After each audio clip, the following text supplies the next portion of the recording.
Hello, everybody, and welcome to what I can now confidently say is episode number 4 of Roll20 Presents Dungeons & Dragons' Waterdeep Dungeon of the Mad Mage. Thank you for coming, everyone. Hello. Hi.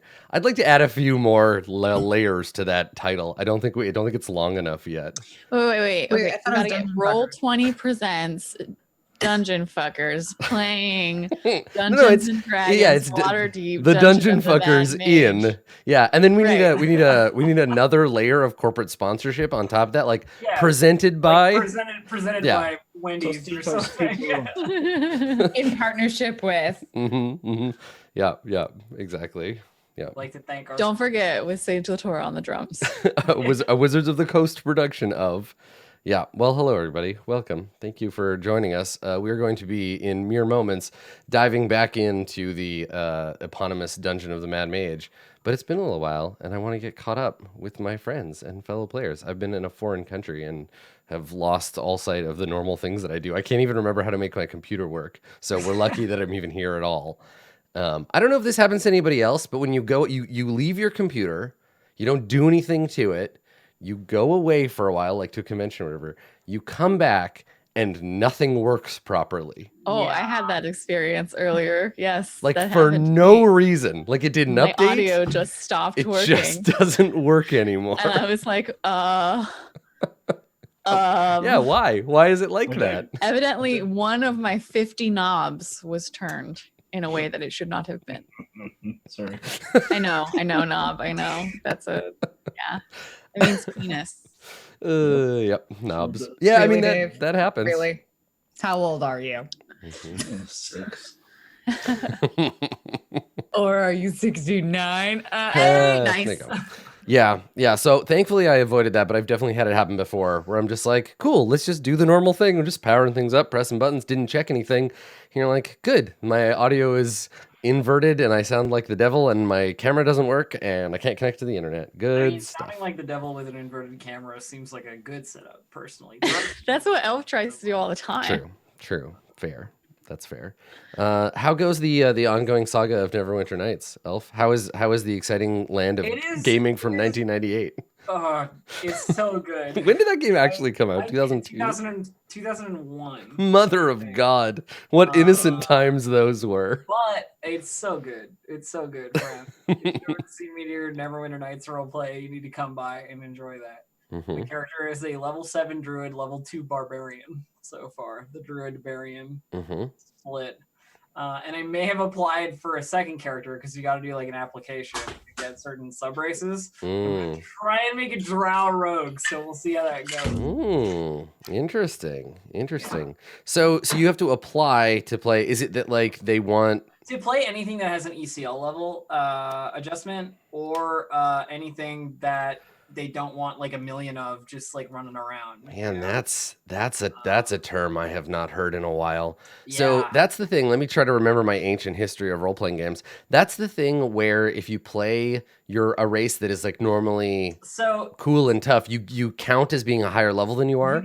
You count as being a higher level than you are because your racial advantages give you so much more of an advantage than the regular racial advantages of like whatever. So for instance, drow have like regular spell resistance like that they just get, and they get lots of pluses to stats that everybody else has like a plus and a minus, that kind of stuff. Like they got better stat stuff, right? So they get an adjustment for their character level, which really sucks when you're trying to level early on because you're a level 2 character capable of level 2 things that only gets XP from things that level 4 characters would get XP from. So interesting. It's gonna be fun. So you're making this drow rogue as your second character, and then so like, when are you gonna start dual boxing? When are you gonna be like, here's my one character and here's my other character, and now they're like friends with each other? You cannot have your characters interact in any way.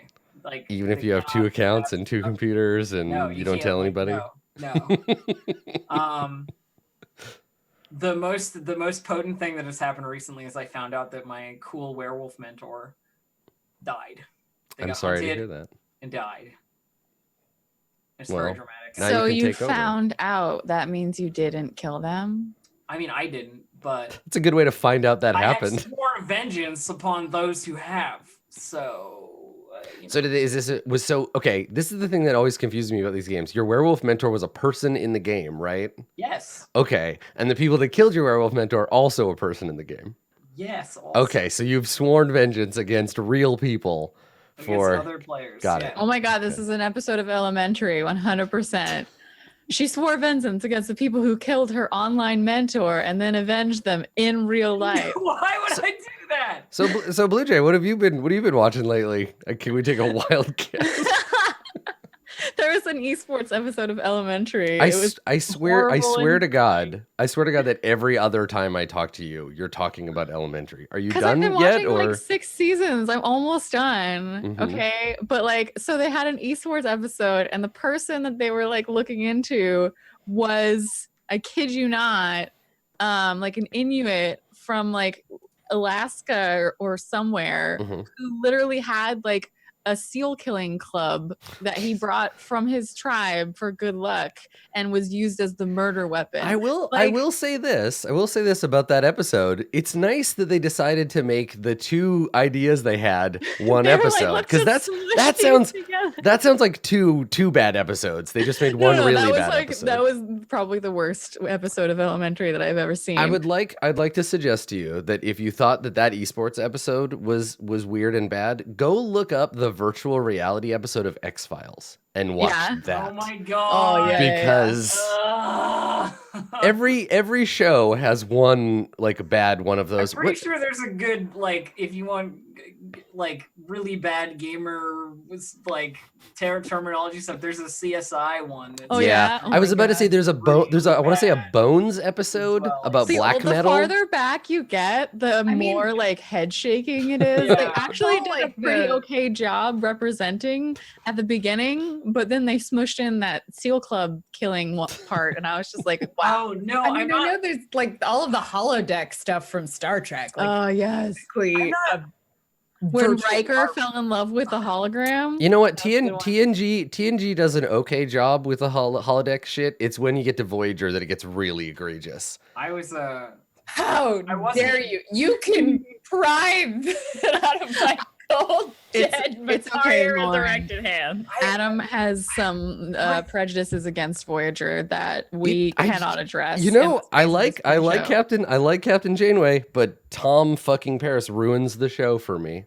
I knew that. He's the Oh, fucking yeah. worst. He's the Star worst. Trek side note. I finished Deep Space Nine and I had a good time. Oh, nice. Oh yeah, Yeah. nice. Yeah, I just watched Deep Space Nine for the first time like a little bit ago because I had watched an episode here or there, but I'd never gotten like the whole story. And Deep Space Nine is one of the main treks that actually has like season arcs, as opposed to just like this is an episode and another cool episode. Unsurprising to any of you, I'm sure, who know anything about Deep Space Nine, is that Garrick is my favorite character. Of course. Garrick is that He's like the dude who's best Garrick is that dude who's always doing calibrations, right? That's Garrick- like he's no, like No, Shepard's Garrick boyfriend. is the spy.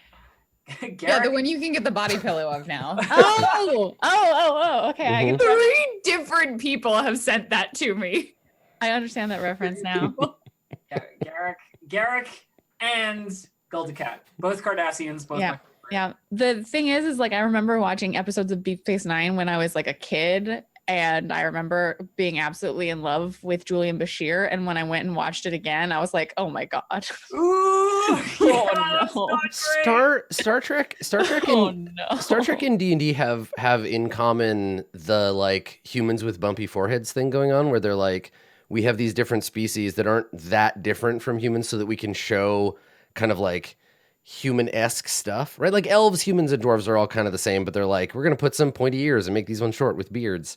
But I think it's like, if you can get past that, if you don't need aliens, I think it's kind of cool. Like the Cardassians are a really good example of like a lawful evil culture, right? Like they're really interesting, and they're a good way to be like, justice system is the fucking.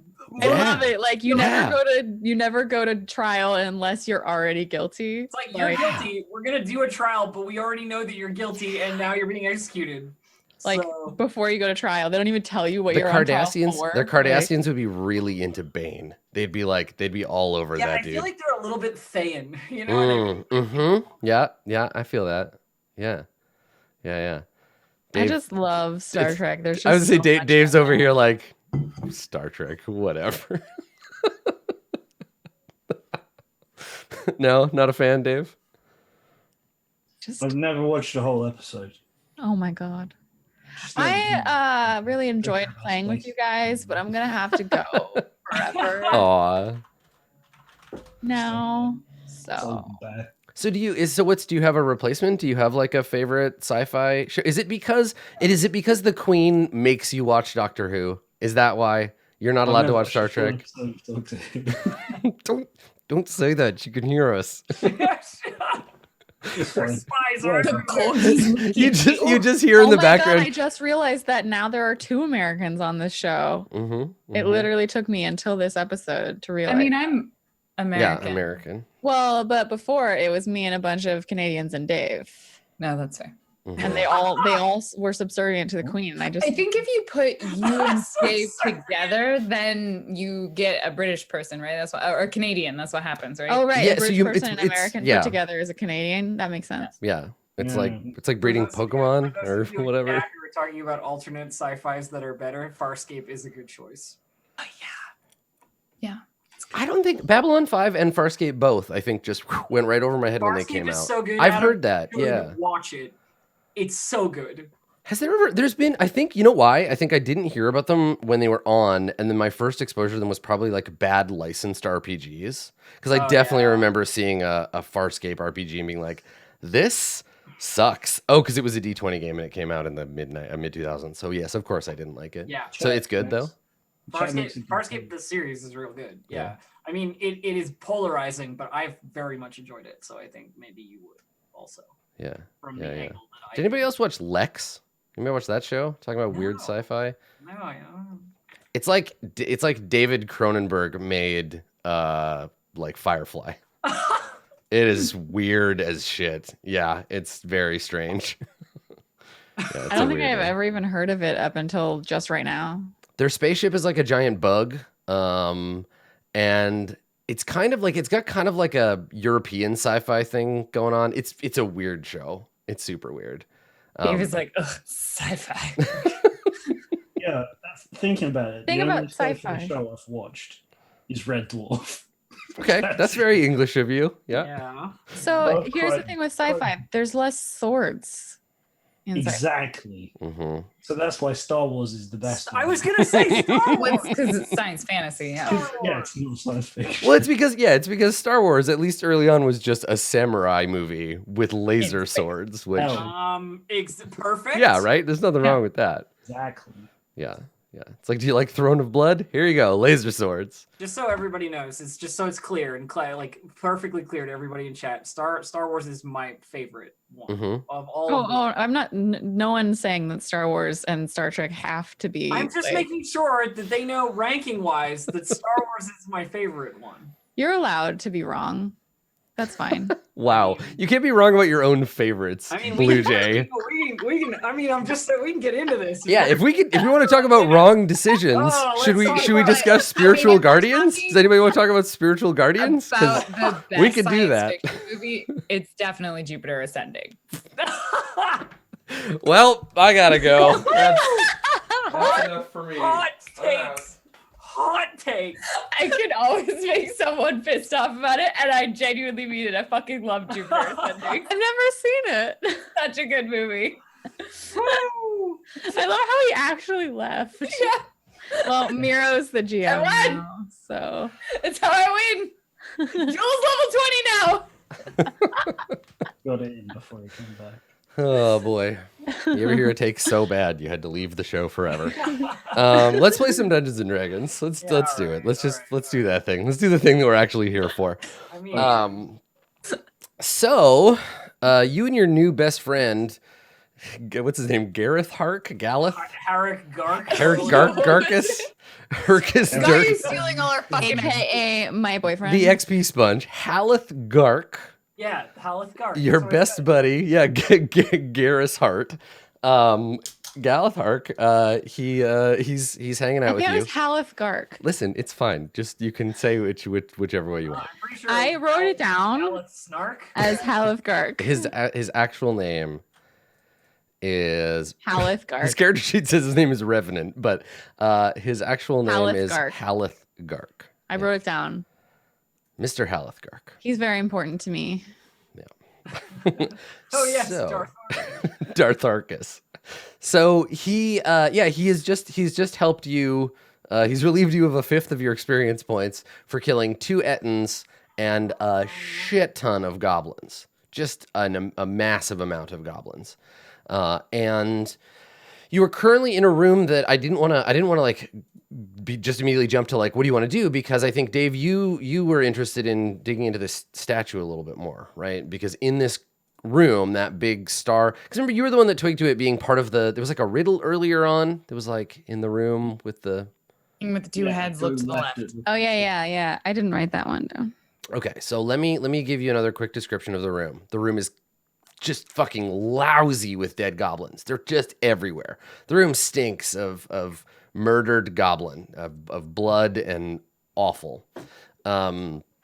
Behind you, next to this stone pillar, there is a deformed granite statue. The statue appears to depict a dwarvish king standing atop a 3-foot-high stone pedestal. So I guess the king's like 6 feet tall. And sprouting from the king's neck is a deformed, mostly featureless second head with an elongated, toothless mouth. All inscription on the pedestal has been worn away by time, and on the king's brow rests an engraved stone circlet. His large hands grasp the handle of a stone warhammer. Now, if I remember correctly, we had some hint about directions to go from this guy. Yeah. Of the 2-headed king, something past the trap that we fell in, and I don't know. It says look It's to got the one time. left. It's in if we scroll up. There's Scroll till we can't scroll anymore. probably a secret thing in my bob, like down here somewhere. I don't know. Let's go find this thing. Where's the secret thing? Now, all of the goblins came from up here. The 2 Ettins, which now lie piled atop each other. Oh, I got it. Came from this north hallway as well. Well, it says look to his left. There you will find the path you seek, or something like that. So I copy pasted. cool. Okay. Yeah, it's to his left though. That's Yeah. the important thing. Yeah. To the left of him. That's Yeah, so the statue, he is facing this way into the room. Oh, and that was something that Rin heard when she touched the obelisk, yes, right? that was Yes. my like epiphany of magical telepathy or something. Yeah. The whatever the voice whispered into your mind. The voice of what's So, his name? This direction would be his left. Really bad. Alright. Yes. Okay, if he's facing this way, He's facing this is his way. left. That's his left. You got it. Really bad at lefts and rights. Yeah. Oh, me I too. just had to turn. Make an L with your hand. But they're both could be L's.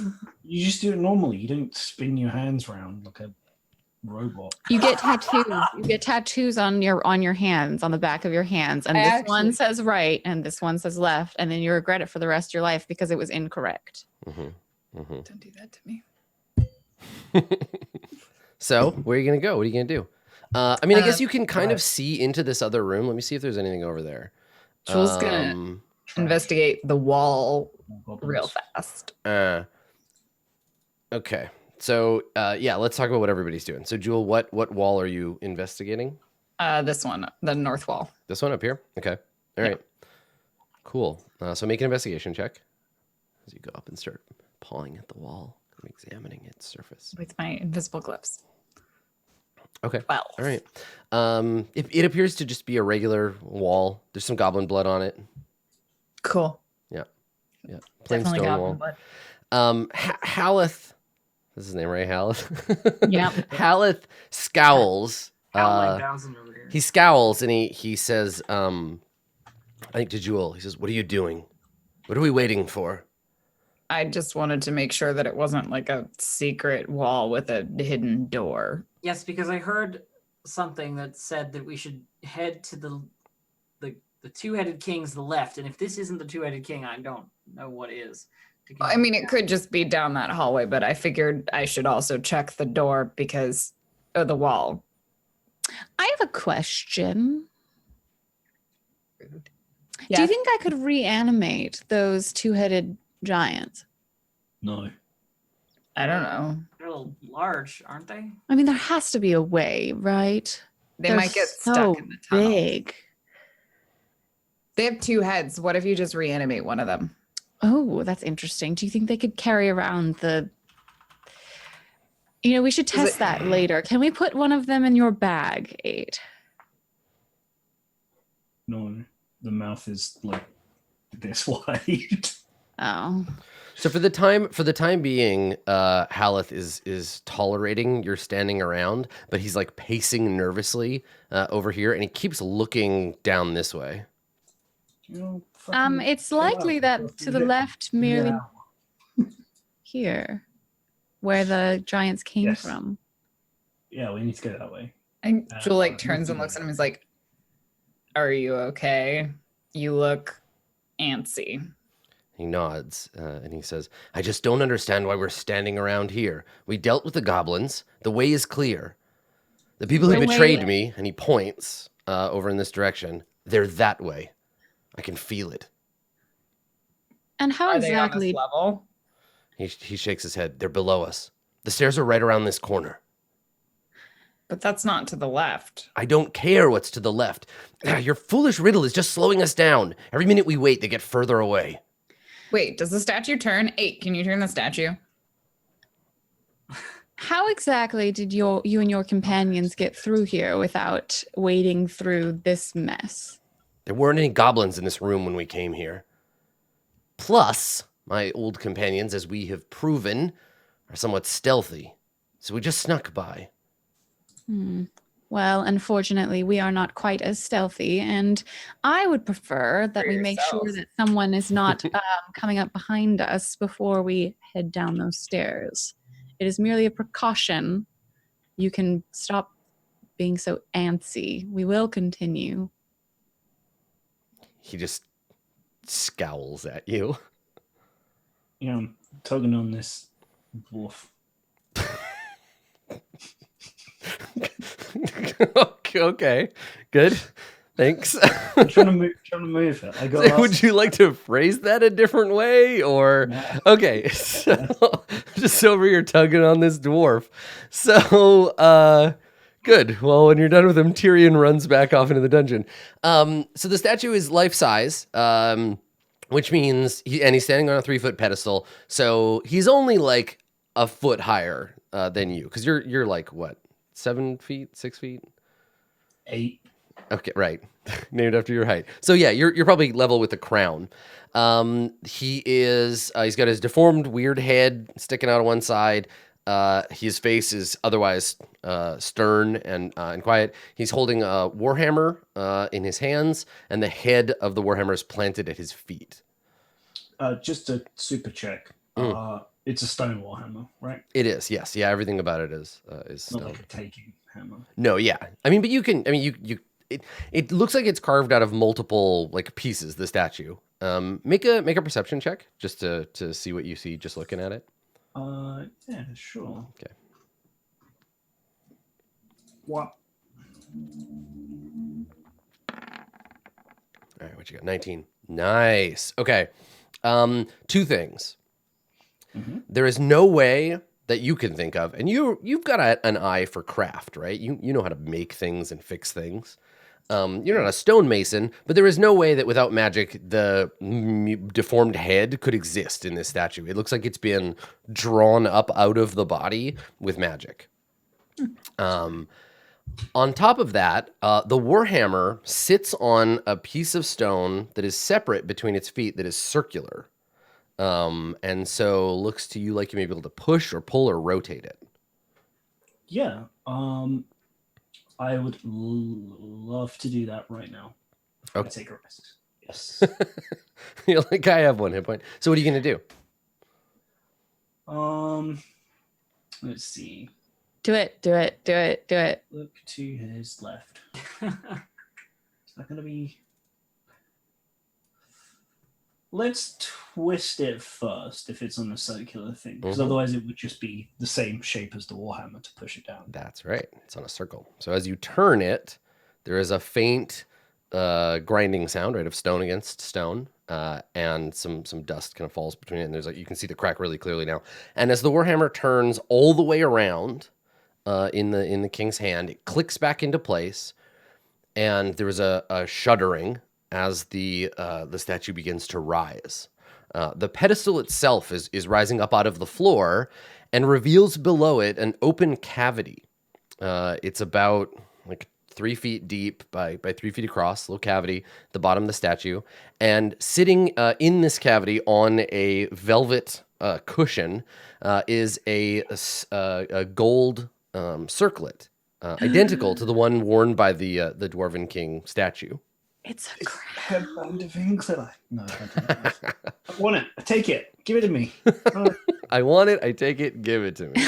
Okay. I mean, yeah. You lean in and you grab it and you take it out and you're now holding on to it. Well, What is that? It's a crown. Oh, did it work? Did you turn it? It's not a crown of horns, is it? No. Oh, okay. Crown of gold.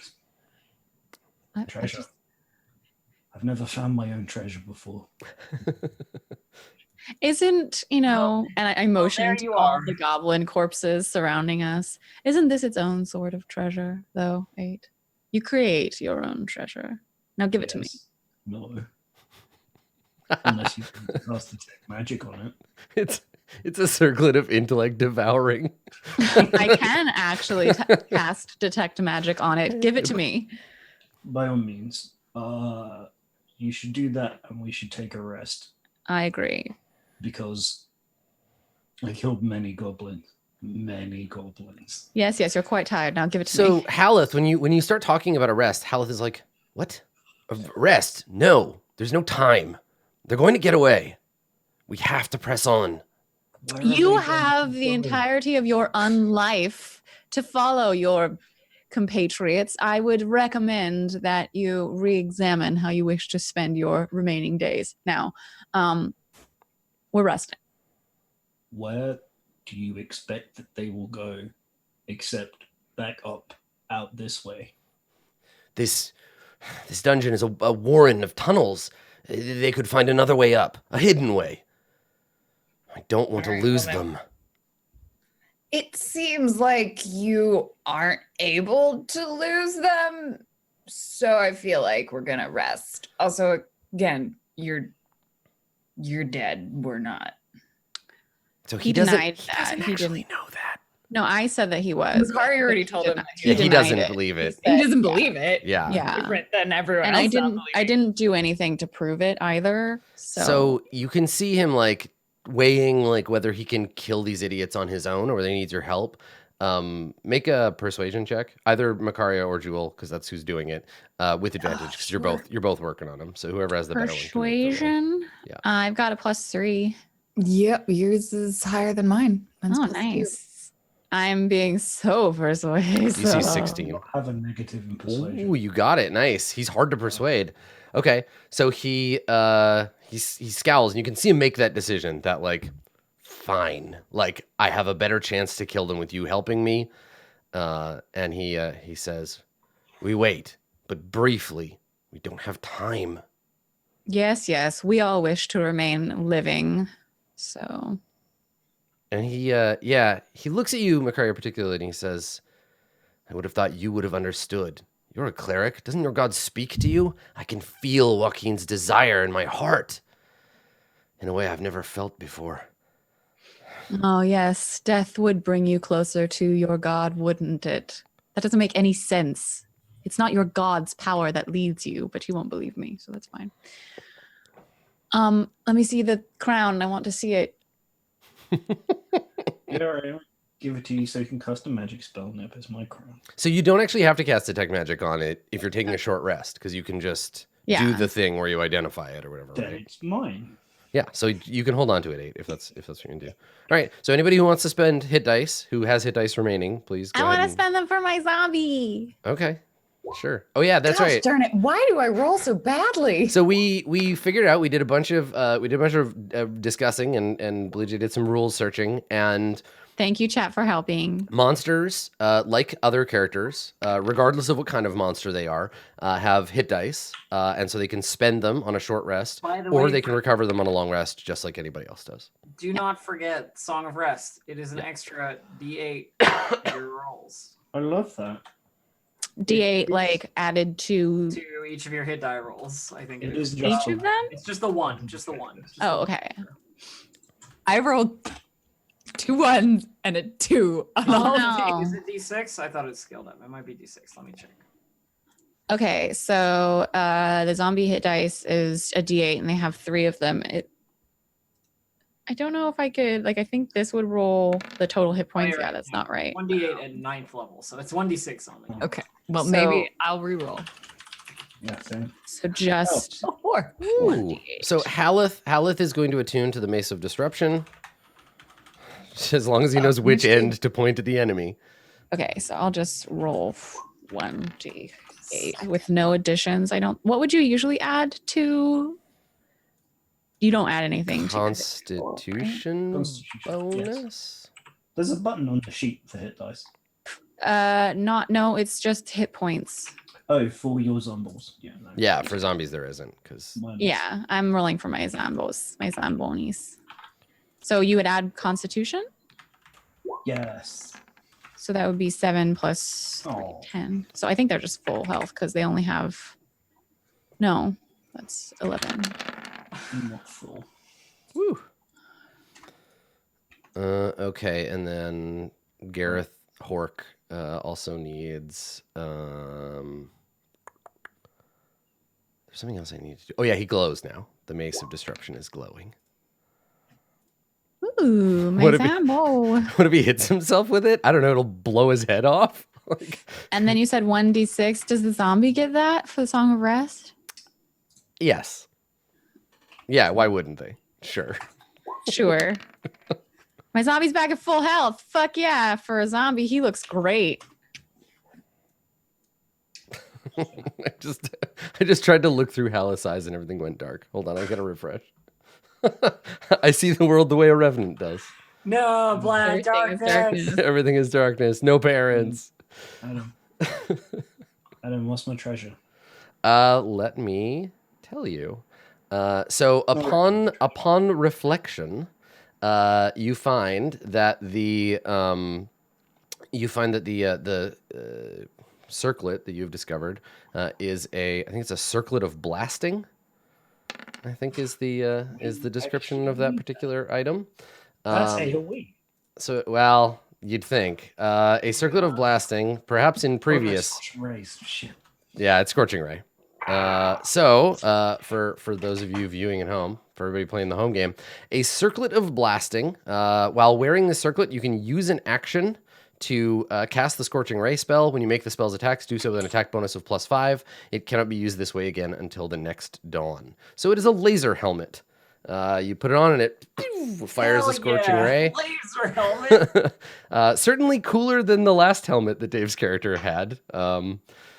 But yes, blasting may be a misnomer, but circlet of pew pew is not quite as cool. So you can do Scorching Ray one time per. Once a day, yeah, Long rest. at a +5 to hit. Yeah, 8 has a laser beam, and it doesn't require attunement, so you can just throw it on your head. Yeah. So my thinking is, probably since there are turns when you are reduced to using vicious mockery. So Oh yeah. maybe giving it to Rin is the best shout. Oh, but then Ring gets a cool circlet. And Want I me to don't. scorching ray things? I'm into that. Yeah, all right. Please enjoy it. So it's in the compendium if you want to just drag and drop it to your character sheet. Okie dokie. You may need to I mean, create the attack yourself, but What is it? Circlet of blasting.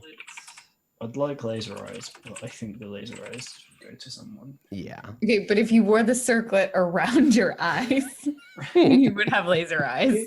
I don't need them to see, really. I just see them. Poke some holes in them. Be like Jordy. Rin is I've already certainly got excited some. about the idea of shooting magical laser beams. That is Yeah, go. one of the things she likes. Give it to the zombie. Yeah. That'd be sick. Oh my god, it would be great. So I think we probably have a short vignette of like all the characters like, you know, trying out their putting on your new like laser helmet and whatever. And and old Revenant Hark over here, we see him like attuned to the mace, but he's like clearly unsettled by it. Like he's like balancing it in his hand and it's glowing and he's kind of like swinging around in the air. But there's something about it that he doesn't quite understand, but makes him uneasy. He's just like, this is obviously. Does it make me powerful. uneasy? I don't think so. If he accidentally hits one of your zombies with it, though, boom. Oh no. But yeah, so he's just kind of like, this is something about this. But I think he chalks it up to it just being very powerful. So yeah, I think he's the one that is like, fine. Are we ready to continue? I guess. Yes. To this secret passage. And he points and he says, the stairs are this way. But what if Again, this way is the secret passage that they will take back up? Wouldn't it be better to know if they had another escape? I waited when you asked me to wait. We're done. The stairs are here. They're down this way. Again, we wish not to be ambushed by something that comes up behind us. If one of the goblins has escaped and is now, during our rest, gathering people to come at our backs, I do not want to end up how you did, Haleth. So let us at least investigate the rest of these tunnels, and then we will go down your stairs. You intend to clear this whole level of the dungeon before we press on? Merely this section where we were ambushed by dozens of goblins. Elf lasers him in the face. He dies. Make a persuasion check, Makaria. Okay. helping. Oh well, I got a 15 without What's that, the Dave? help. I thought I was helping. Yeah, sure. Blue Jay roll Okay. again with advantage. You're not gonna do much better than 15. All right. He says, I owe you for bringing me up out of that pit. Gods know how long I would have been down there, but I have a mission now, and I have to fulfill it. If you stay on this level, I cannot go with you. He has a mission now.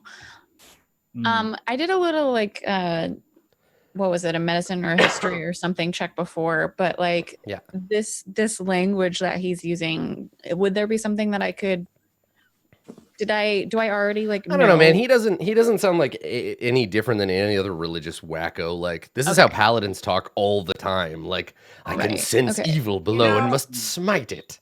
You know, I do sort of agree with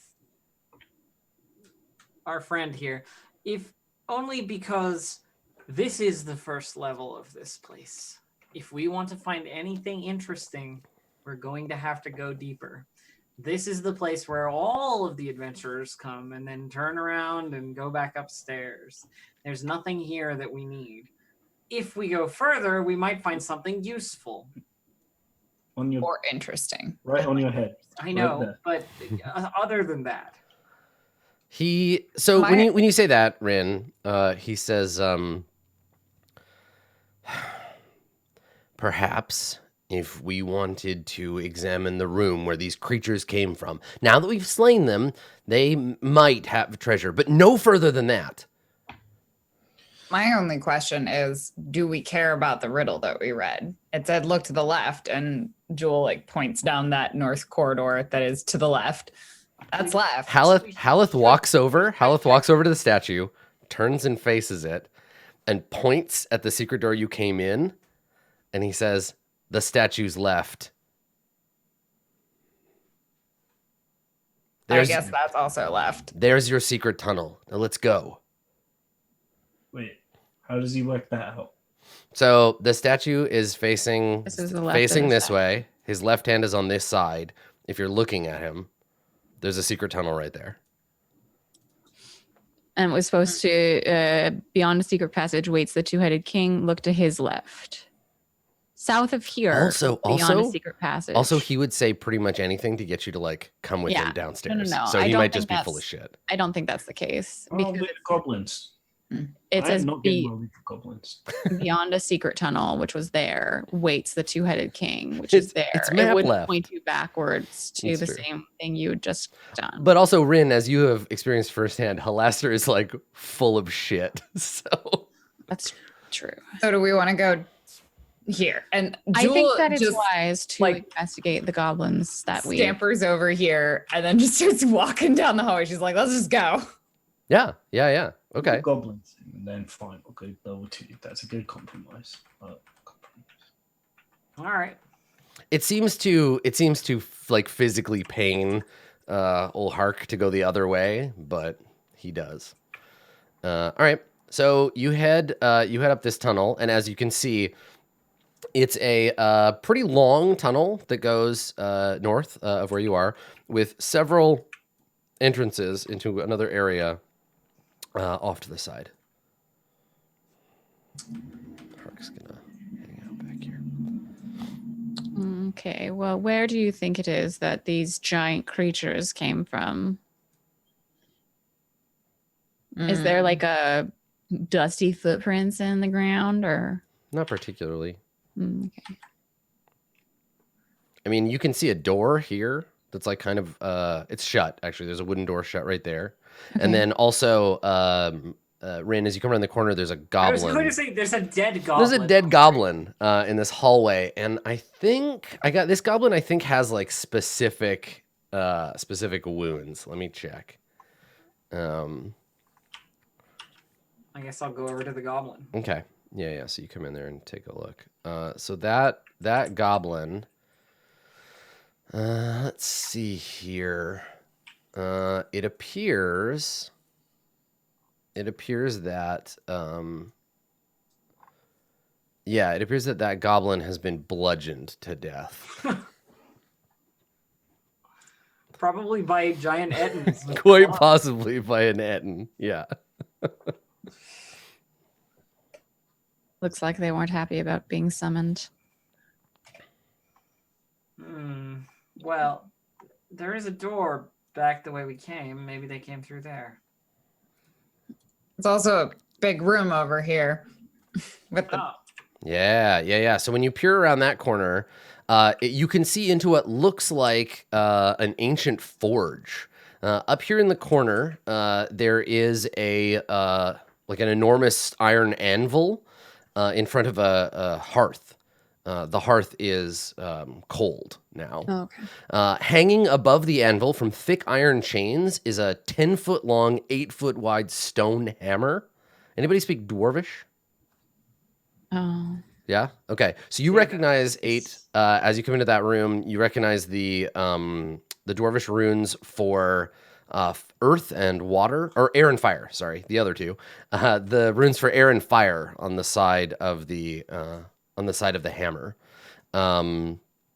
and in the forge you can see 2 rotting carrion crawler bodies. Yeah. So the forge is all up here. Does the weapon look like it's made of stone like the other one, or It's huge. It's got to weigh thousands of pounds. It's 10 feet long and 8 feet wide, and made of solid stone. I wasn't listening enough to the description, I guess. I'm sorry. I was like, it's a weapon. I right? take the Warhammer. I'm like, it's 7,000 pounds. You you don't. can't take the Warhammer. 8 could take it though.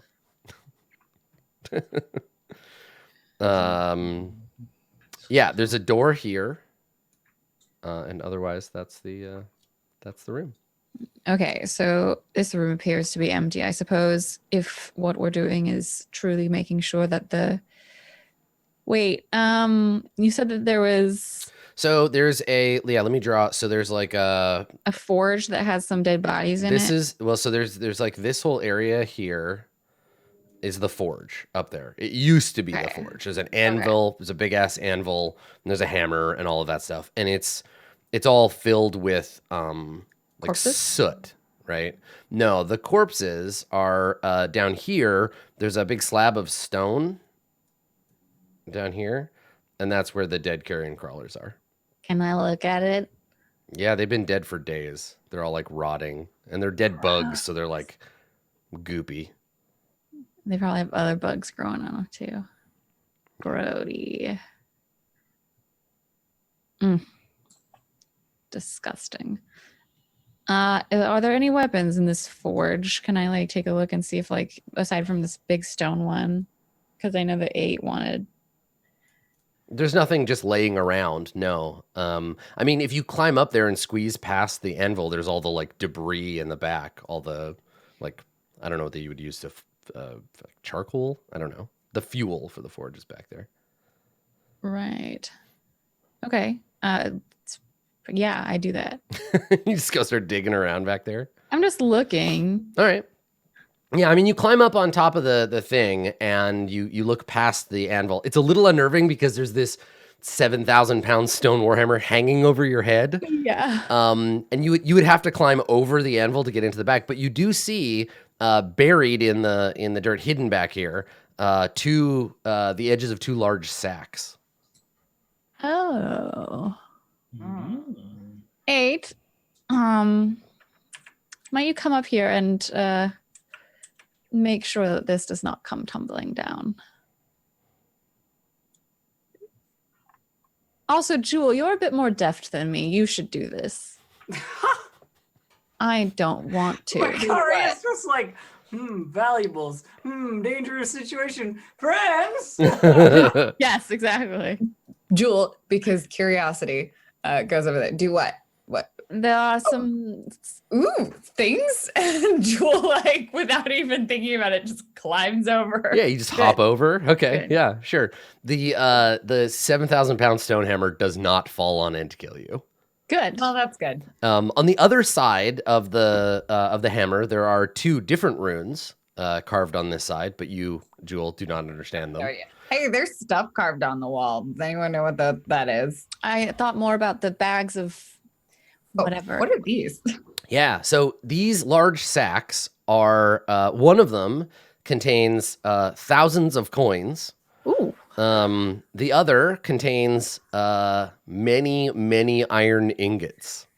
Neither bag is light enough for you to lift. Ugh. They're grubby and have eaten mess on them. Pulls out a handful of the coins. Oh. They are mostly copper. Looks like the That's adventurers that were here before did indeed miss something. What Yes, are the a bunch of copper coins. How useful. The other side are the runes for earth and water. Okay. Yeah. So the other bag contains iron ingots. The ingots are stamped with a hammer on one side and an anvil on the other. Because you can calculate these things at a glance, and because I'll just tell you, the ingots, there are 120 of them. They each weigh 1 pound. And the other sack with the coins, contains, I'll round it, probably like 300 silver and then another 1,500 copper. Not worth it. The ingots, you figure you could sell them. It's fine. You could sell the ingots for like 5 silver a piece, probably.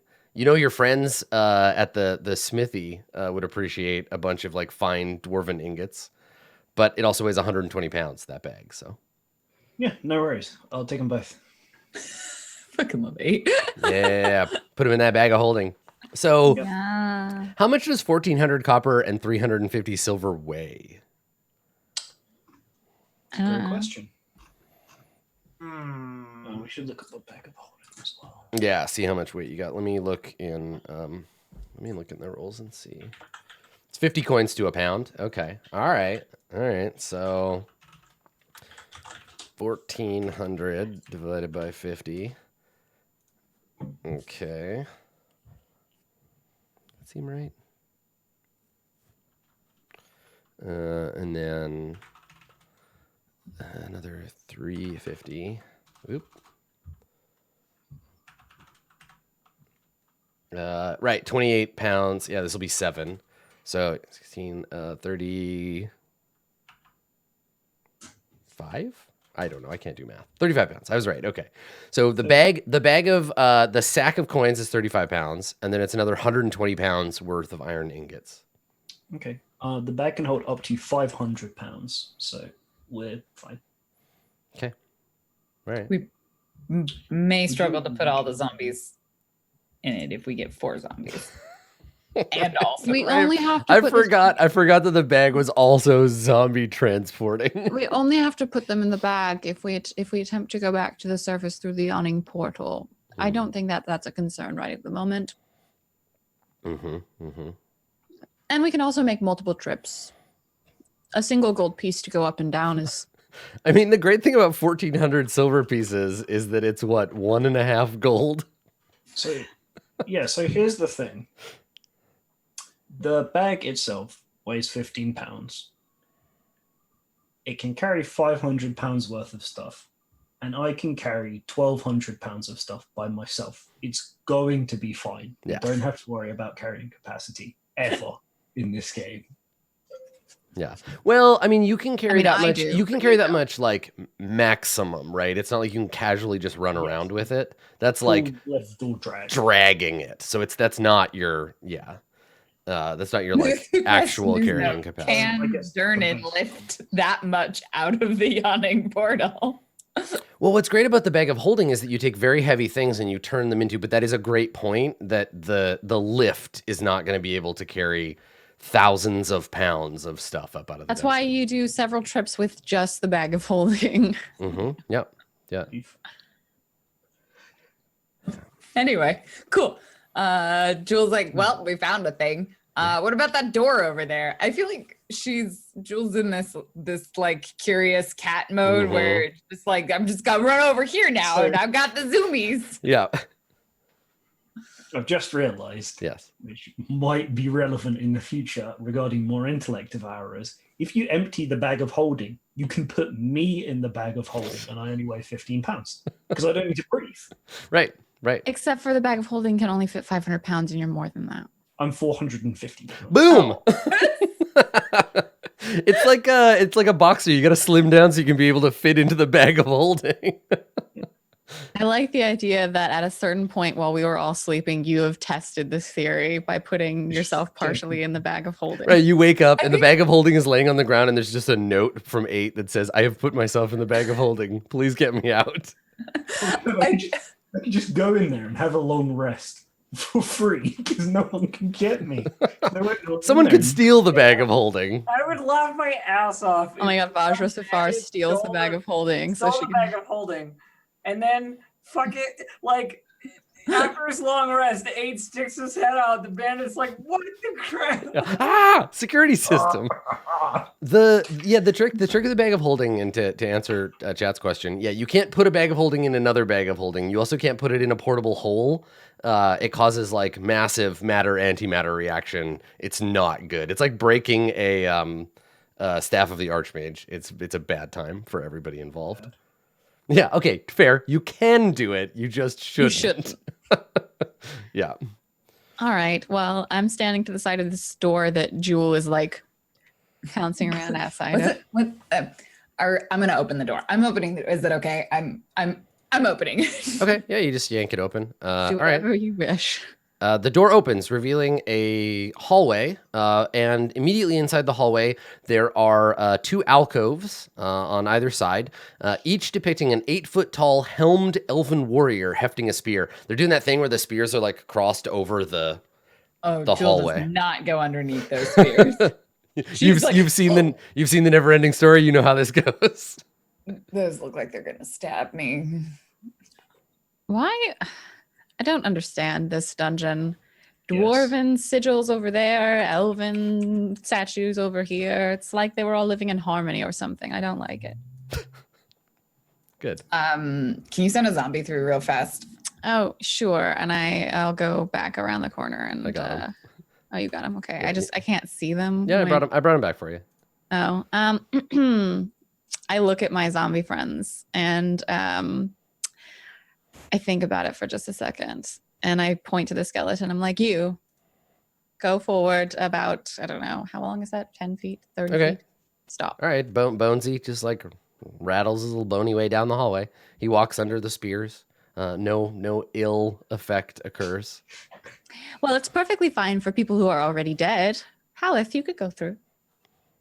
Have you already named the skeleton? No, I don't think so. Okay, you should be called Vinny Bones. Get out of here.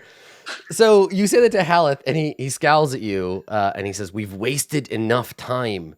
You have the Ettin's treasure. Now let's go." Oh, that makes sense that would be that. All right. Okay. We'll take Jewel steps forward, Okay. and she's gonna give like a cursory look at either of the statues in case there's like the last statue had a circlet underneath it. So as you get closer, you can see there's another statue back here. So that statue, down at the end of the hall, has stone rubble piled all around its feet. But its spear is held across its chest and is made of gold. It is a shimmering statue made of gold. Or the statue isn't, but the spear is. Touches the spear. Okay, yeah. So, and this is actually a great place to take our first break as Jewel reaches up a furry hand to take the golden spear from the statue. We're going to take a break. Stick around. We're going to find out what happens when Jewel takes the spear right after this. The answer is treasure.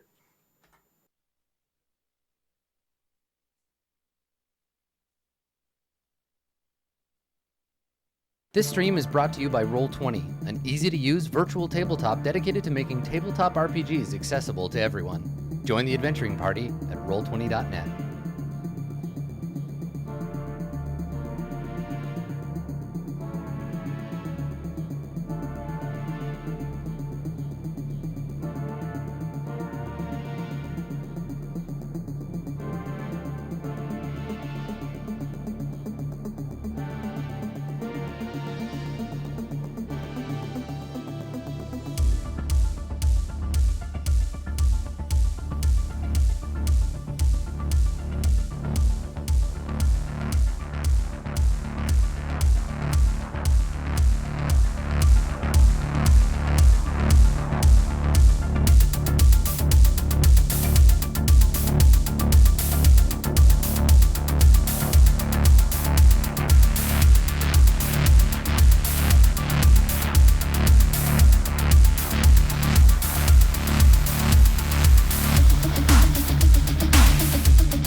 Hello and welcome back to What's Going to Happen to Jewel, where we find out what is going to happen to Jewel.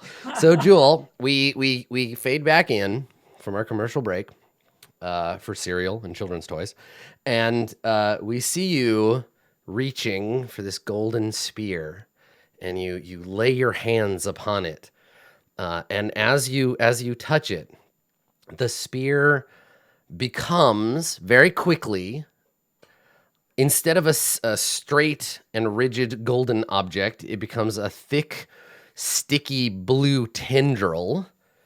And the upper chest of the statue becomes a row of jagged teeth. And its hips the same. And its body changes shape.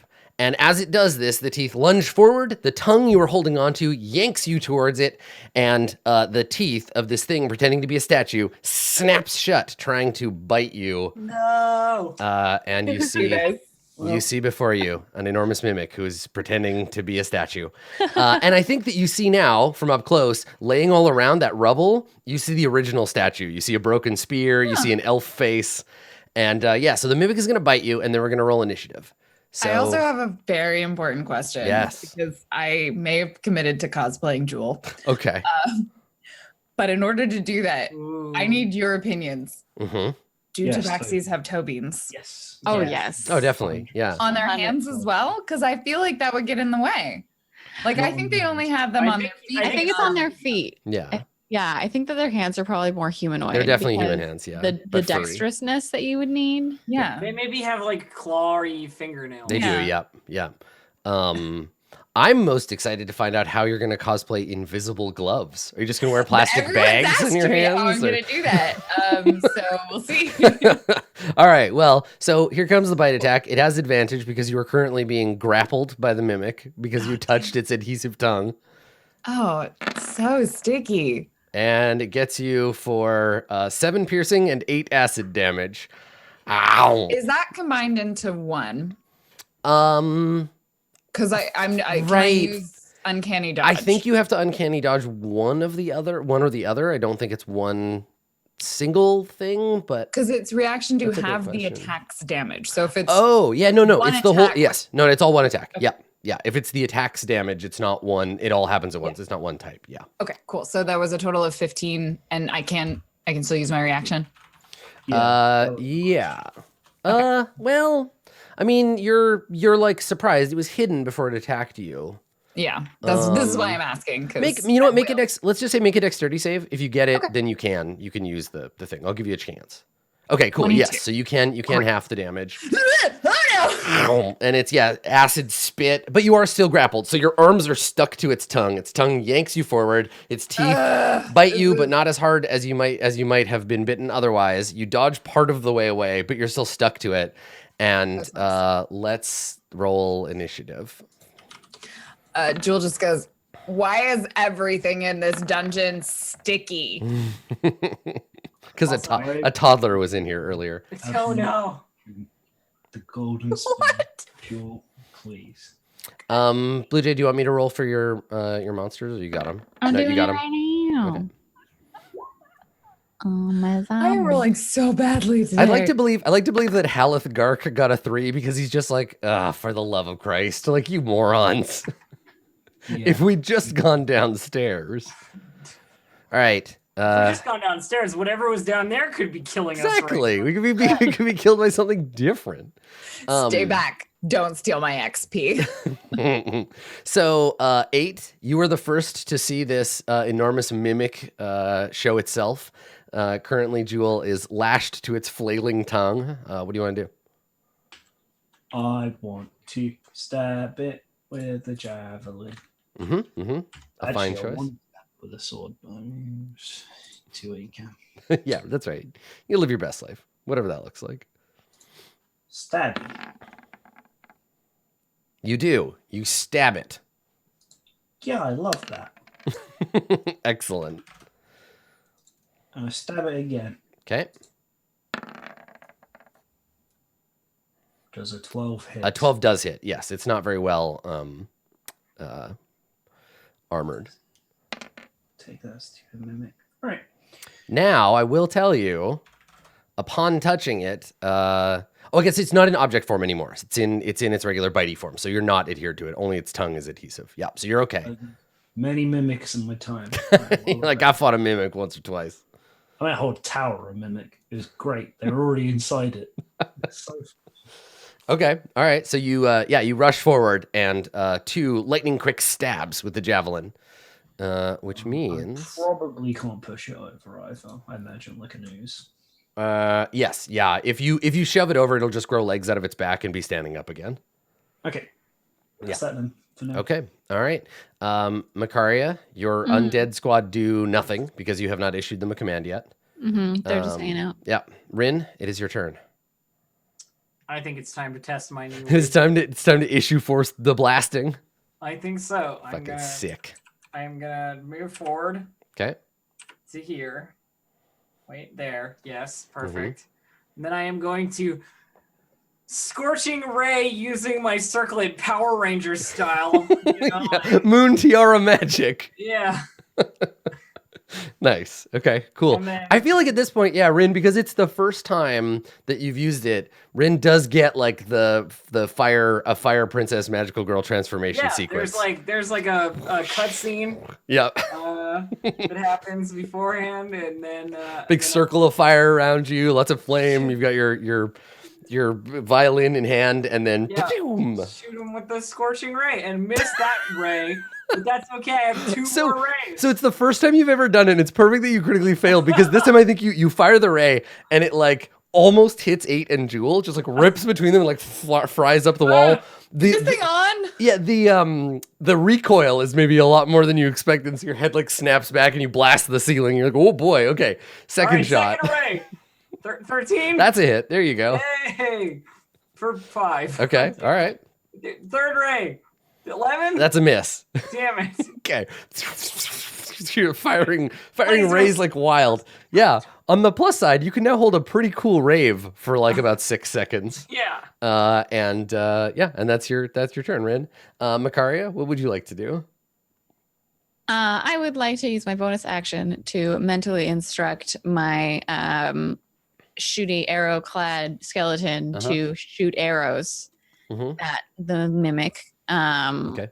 I look behind me to my zomboid and then look and see like Jewel and 8 are kind of blocking the stuff, and he doesn't have a short bow, so it's fine. And then I will point in the direction of the gross tongue half skeleton thingamabobber, and I will toll the dead. Okay. All right. So let's see how wise. A mimic is. Yeah. This mimic is 14 wise. Okay, well, it takes 17 necrotic damage. Very nice. Okay. So, it begins to necrotize. Jewel, you are stuck to a mimic. So that means you are grappled. So let's see. Unstick from this mimic. So I think you can still attack. A grappled creature's speed becomes 0. That's it. You're not incapacitated or whatever. You just can't move. I would like to cut its tongue off. Okay. With my weapon. Do it. Attack. This is gross and sticky. Yeah, basically its tongue is like one of those sticky hands that you get at the fair or whatever, and it's just like thwapped you right in the face with it. Pulls out her short sword and it's like, oh yeah, and you got fur too, so it's all just like gross. 16. A 16 is definitely a hit. Yeah. Good for 18 damage. Very nice. I assume I had to spend. I mean, I have probably always have one weapon out. I don't think I'd ever not have a weapon out in the dungeon. Yeah, I feel like it's fair to assume that you have your main weapon in your main hand all the time. Yeah, and then so I can draw the other weapon as part of your move action, and you can bonus action. You can attack with it. Yep, cool. I just wanted to check. Totally. Just throw that extra little. That is a miss, however. I mean, she's stuck. You try to hit it and it just yanks you sideways, and This is not how I thought this would go. All right. So it is going to attempt to bite Jewel again. And this time it gets a 12, which I believe is a miss. It has advantage, but the 12 is the better of the 2 rolls anyway. So yeah, it just tries to pull you forward and snap on you. but it cannot. Haleth folds his arms over his chest and rolls his eyes as his action. 8, your turn. I did the thing. Yeah, you strike it with your javelin. You kill it. You slay the thing. So you shove your javelin into its body, yank the javelin free. There's a gout of black ooze, and the thing just deflates like a big bag of goo, and is very, very dead. Now, Jewel. Hmm? This is a learning experience. Stab it first. Well, I'm not the most intelligent, but do you not think the goblins would have taken a golden spear? Oh, I assumed it wasn't really a golden spear, but I wanted to see what was going on with the statue. Yeah, 'cause I don't want it to. I don't was want to gross you out interesting. or anything, but you're lucky that was just the mimic's tongue. That's all I'm saying. Oh, could have been some other mean- part of a mimic. I assume everything in this dungeon is not what it says it is, and I'm always just hoping it's more interesting than what it looks like. And this was, to be fair, more interesting. That's what ranged attacks are for. But shooting everything with an arrow before I touch it seems like it's going to be problematic. I also just feel like if I could just improve my ability to perceive things ever so slightly, I might get surprised slightly less often.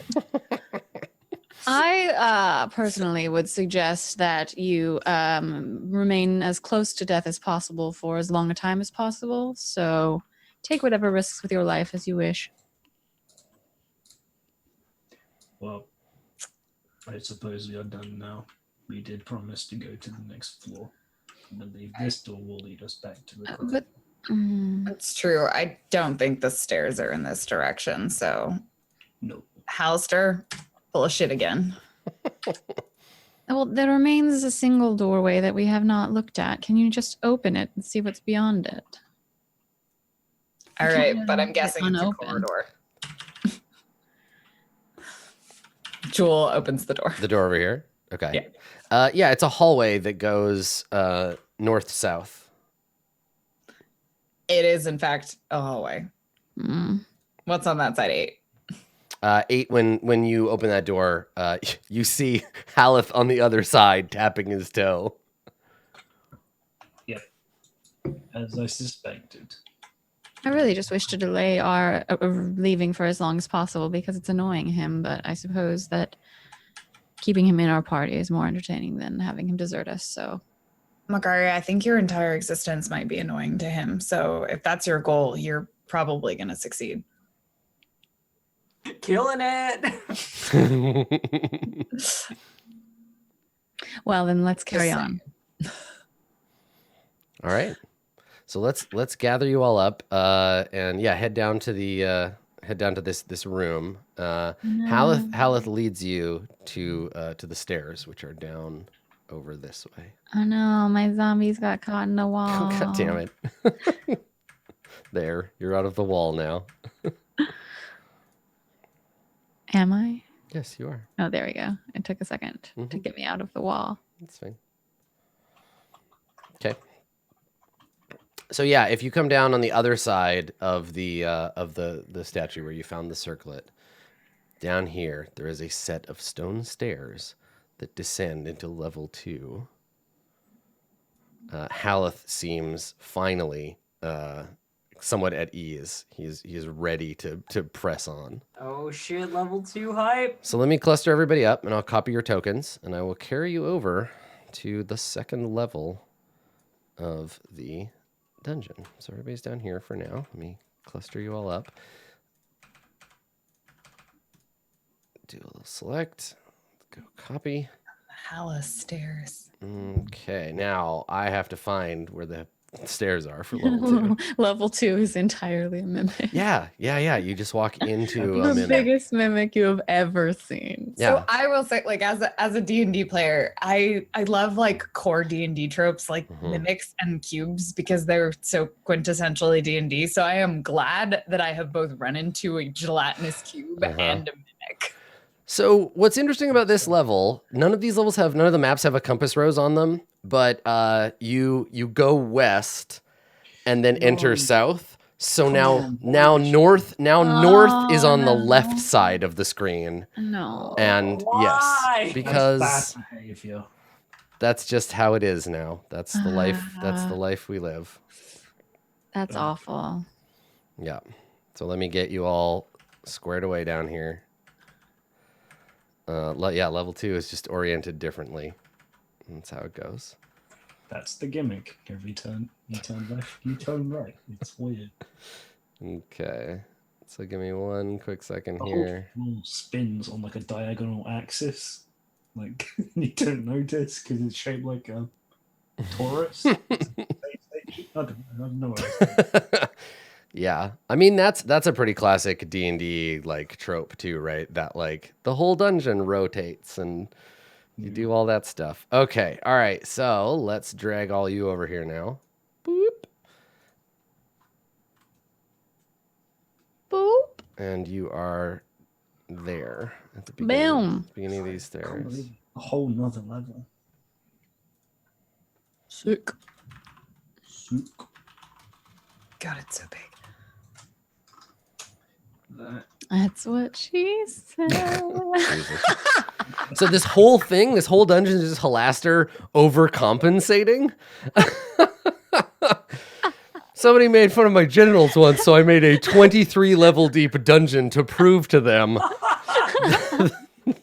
that he goes deep. Yeah. All right. Yeah.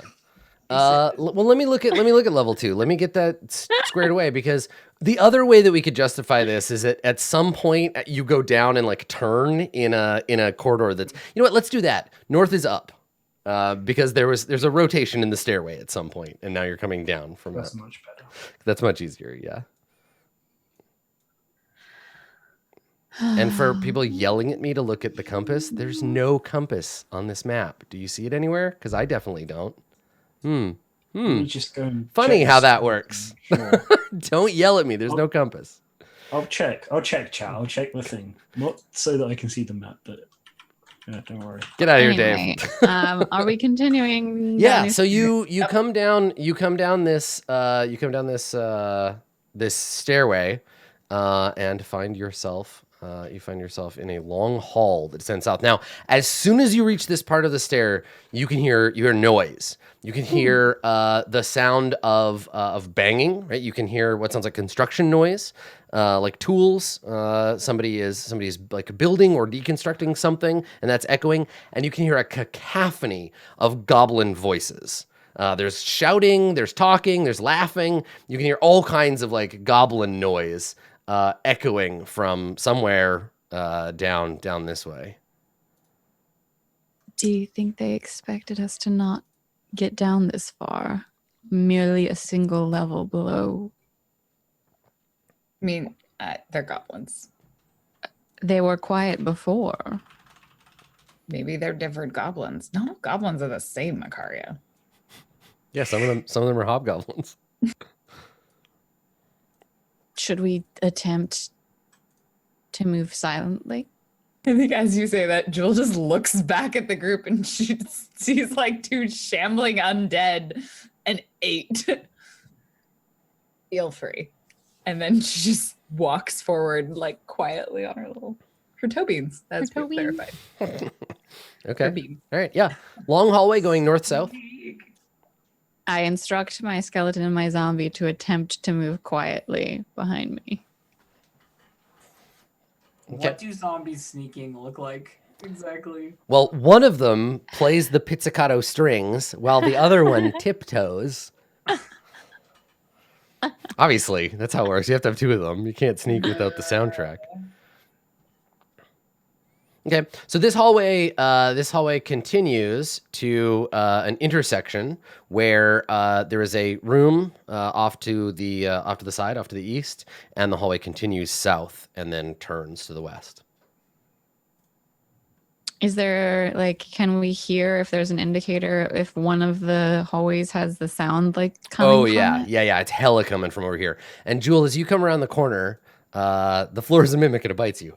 You come around the corner and you can see in this room trash and debris litters the floor, like just like garbage all over the place, jammed up in the corners, thrown all over the floor. The walls are adorned with bas relief that once seems to have depicted dwarves carrying supplies. So the kind of classic, like a dwarf with a bag over his shoulder, another jovial dwarf like holding a bundle of cloth. Like they seem to be like going somewhere. However, all the dwarves' faces have been chipped off and replaced with cartoonish goblin heads drawn with what looks like charcoal. And to the north, you can hear a loud like bang, bang, bang, bang, bang, and then a shout where someone is like, ow!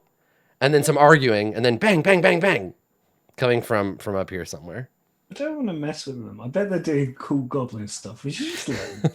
I kind of just want to leave him up. Jewel will like go up a little bit and kind of like peer around the corner. Like she doesn't want to like startle them. She's actually trying to be pretty stealthy, I guess. Okay. Do you want to make that check? Yeah, I can. Seems like there's a skill for it. You might as well, right? It's a skill you're good at. What? 26. Nice. All right. So with a 26, you are in ninja mode, so you can go wherever you like. Looking around the corner, you see another hallway that goes the opposite direction, goes backwards. There is a slight open area here, and from that room, I'm going to just nudge you forward one. From up here somewhere, you hear tons of echoing goblin voices. Now, none of you understand goblin, right? So it's just a whole lot of nonsense. No. Can you make an insight check? Sure. Okay. I can. Please do. Okay. 13. So the 13, okay, have you ever heard a toddler like pretend to read a book? Yes. Right? Where they're just like blah blah blah blah, and they like flip the page and they're just making like book reading noises. This sounds like dozens of goblins pretending to be humans at market. So you hear one goblin like blah blah blah blah, another goblin, and there's like goblins arguing in goblin about like how much stuff costs, and it just sounds like goblin market town. And there's exactly, a goblin's yelling buy buy buy, another goblin's yelling sell sell sell, and you just hear like goblin shouting from over here, and then up this way there's more banging. I think like Jewel very quietly, like she gestures or being like wait here for a second, and then she's gonna sneak see around the corner, like she needs to see what this is. Okay. Like, she full on stealths her way around. She's gonna see what is up with this goblin market. I'm like, and she doesn't want to be seen, but boy, does she need to know what it is. Okay. All right. So yeah, it does seem to be coming from over here. And as you come around the corner, part of your vision is obscured by a row of thick stone columns. But yeah, if you want to get a little closer and like actually get into the room, look past those columns. I can always move quite quickly. You're very hidden too, so. Yeah, so she'll go all the way up to like behind one of the pillars, and she just wants to watch. All right, for a so minute. this room is huge, right? It's got a 60, not that far. It's got a 60-foot high ceiling. It's 90, maybe 100 feet across. You can't see either end of it, north to south, and it's cacophonous. Behind the sets of pillars, there are scavenged together tables and chairs with goods laid out on them, and it's all crap. It's all like scavenged garbage, broken swords, whatever. And then inside the area, in an open area, there are goblins walking around, many of them wearing human clothes, right? So you see one wearing a pair of trousers that have been pinned up around its knees, and it's got a ratty sewage ruined hat with a feather kind of crimped sticking out of it, standing next to another goblin who's wearing like a dress that has been pulled up and pinned with a lady's hat on, and they're walking up and down looking at things, and the goblin is just like meh, meh, meh, meh, meh. And there's just all this noise, and the goblins are bartering, and you seem like you've walked into some kind of ridiculous goblin market of some kind. Who just watches for a while. I this is the best. She doesn't understand it, but it's like a play. I don't know. She just sort of stands there and she's like, they may all try to murder us at some point. Mm-hmm. But I I don't mind. This. You know what? I want to let them be themselves. So And Mick Mage in chat made a great point. They're like rabbits. Yeah, they're exactly like rabbits. Or I guess if you really want to push it, like minions. But yeah, they're just like they're mimicking a human. no. They're mimicking like a human market. And yeah, I mean, you just don't speak goblin, so it just sounds like nattering nonsense. I think she takes a moment. She watches a lot of this. Mm-hmm. Enjoys herself, and then will sneak back to the rest of the group because she knows that they are not a patient bunch, and they'll either disappear into the dungeon or come after her, and then they Right. will Is ruin this the like idyllic goblin market? Right. Let us not go there. 'Tis a silly place. Yeah. Okay. All right. So you want to head back that way? So you wait a little while, and and then you see your friends, and you notice that Haleth seems not distraught exactly, but like distracted. Like he's hearing things, and he's like looking around, and like something's distracting him. Is your god speaking to you again? And he nods and he says, I can feel them, but they've separated now. They're down here. I can feel it. I just don't know which way to go. I'm being pulled in different directions at once. And when he sees Jewel come around the corner, he says, what did you see? Just sort of stands there for a moment, trying to figure out how to explain what she saw. Yeah, I went through that recently. It was different. There were goblins. Yes, we can hear that. They are at a market They're doing what? pretending to be people, Haleth smiles. buying and selling things. Yeah, Haleth smiles and he says, Joaquin's blessings, even upon the smallest creatures. The invisible hand of Joaquin's power can be felt even here in this I am place. So going anyway- to vomit. It is an inevitability that every society finds its way to this. It In is a way, an I'm proud of these little inevitability that creatures. I will murder you straight away if you don't shut up about Joaquin. And he puts his hands up and he says, find me a better system. Try. I dare you. You So kill many. people who have what you want and you take it. And he shakes his head and he says, the market would never permit it. So anyway, I think we should leave them to have fun and be goblins that aren't murdering us. But At this- also, they At may this choose to farcical murder us. market Let's go that you, this way. that you saw, Oh, were they there weren't selling I- anything you would be interested in. Oh, okay. I don't know. Makaria likes trash. Is trash and likes Fair, trash? fair. Yeah, Okay, Jewel true. likes trash. Makaria is trash. Well, it makes sense. Goblins have a possibility of being different to the ones we saw. Where I come from, they are treated the same as any of you. Well, did you see any, I don't know, humanoid-looking backstabbers amongst them? Because if not, I think we should go the other way. I did not. In the other way. So let's go. Okay, so this other chamber over yonder way, that chamber. Let me see what's in there. You see in the center of the room a rusted iron hand pump and a deep stone basin. There's an exit from the room here and here. It's a well? It's a basin with like a pump. Oh, okay. Jewel looks back at 8. Can I touch it? I was trying to help. I wasn't trying to guess, by all means. Will goes over to it, Okay. looks at it. Yeah, it's old and rusty. The basin is empty. And yeah, you want to give it a push? Yeah, make an athletics check. It's not gonna go well. Oh, nice. Okay. Yeah. So you're like, and it like gets past that initial like thing. You get a little bit of leverage on it, and you feel when you pull it up, you can feel it like working. You can feel that resistance. There is a cough and a sputter, and then water pours out of the pump into the basin. And by the time water.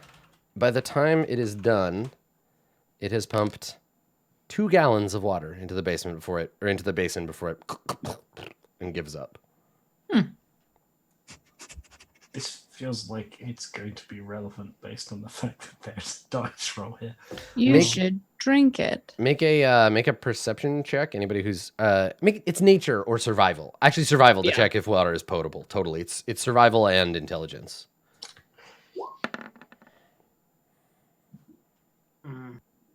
13 seems potable to you. Oh, I don't drink shit. I don't roll nothing. Yeah, you don't know nothing about this. All right, I was like up a little bit further. Little zombos. Well,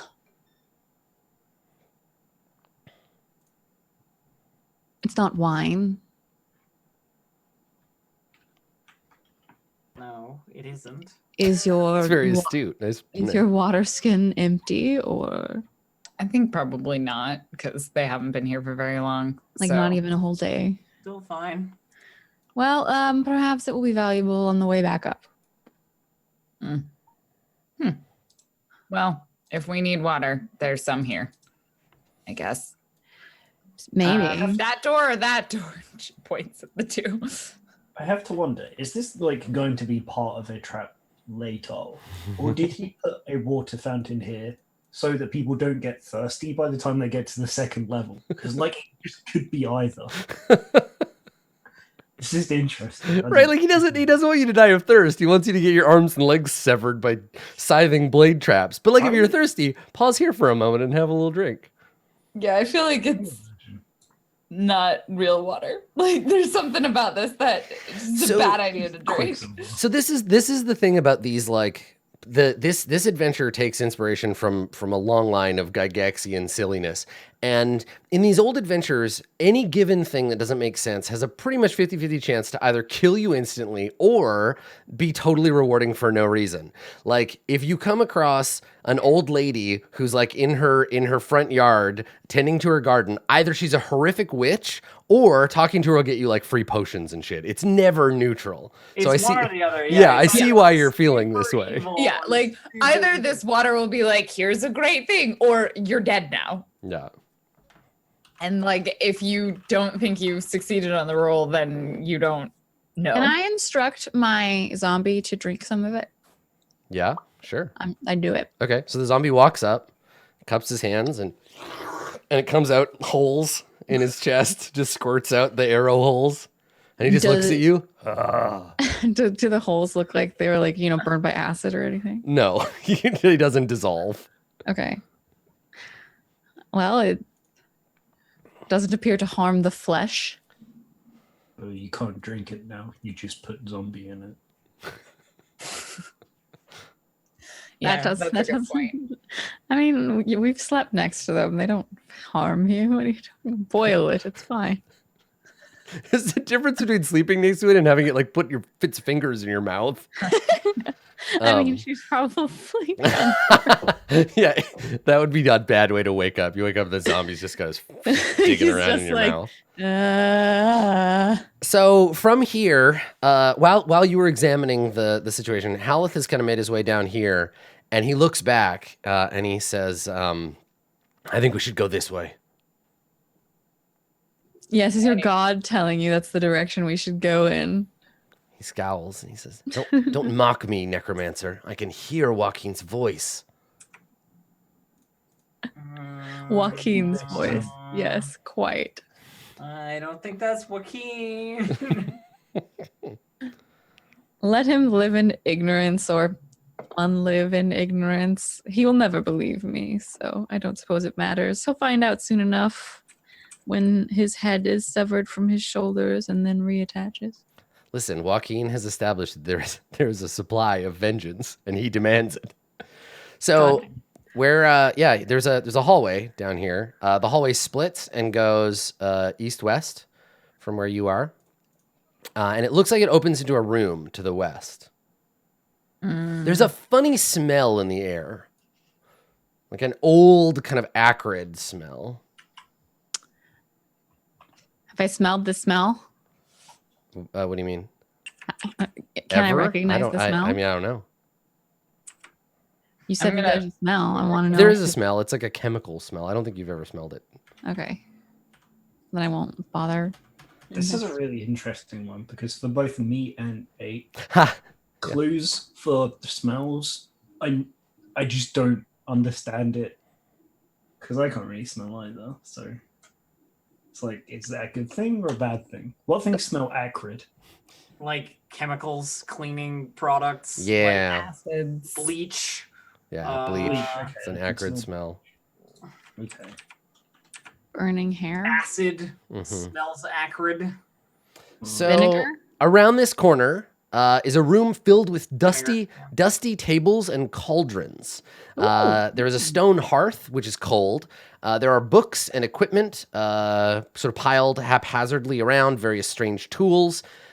Much of it is broken or ancient, or both. Okay, well, I would love to see what kind of strange cauldron experiments might have been doing around here. So there's like you said, there's like tables with cauldrons. Yep. and- There's also, so Jewel, you can see in this other room with the door on Mhm. it, there is a decrepit kitchen. You can see an oven range, a wash basin, a hearth with a covered cook pot on it, and shelves covered with pots, pans, and cooking tools. Is there some kind of Estes soup in there? Maybe in the pot.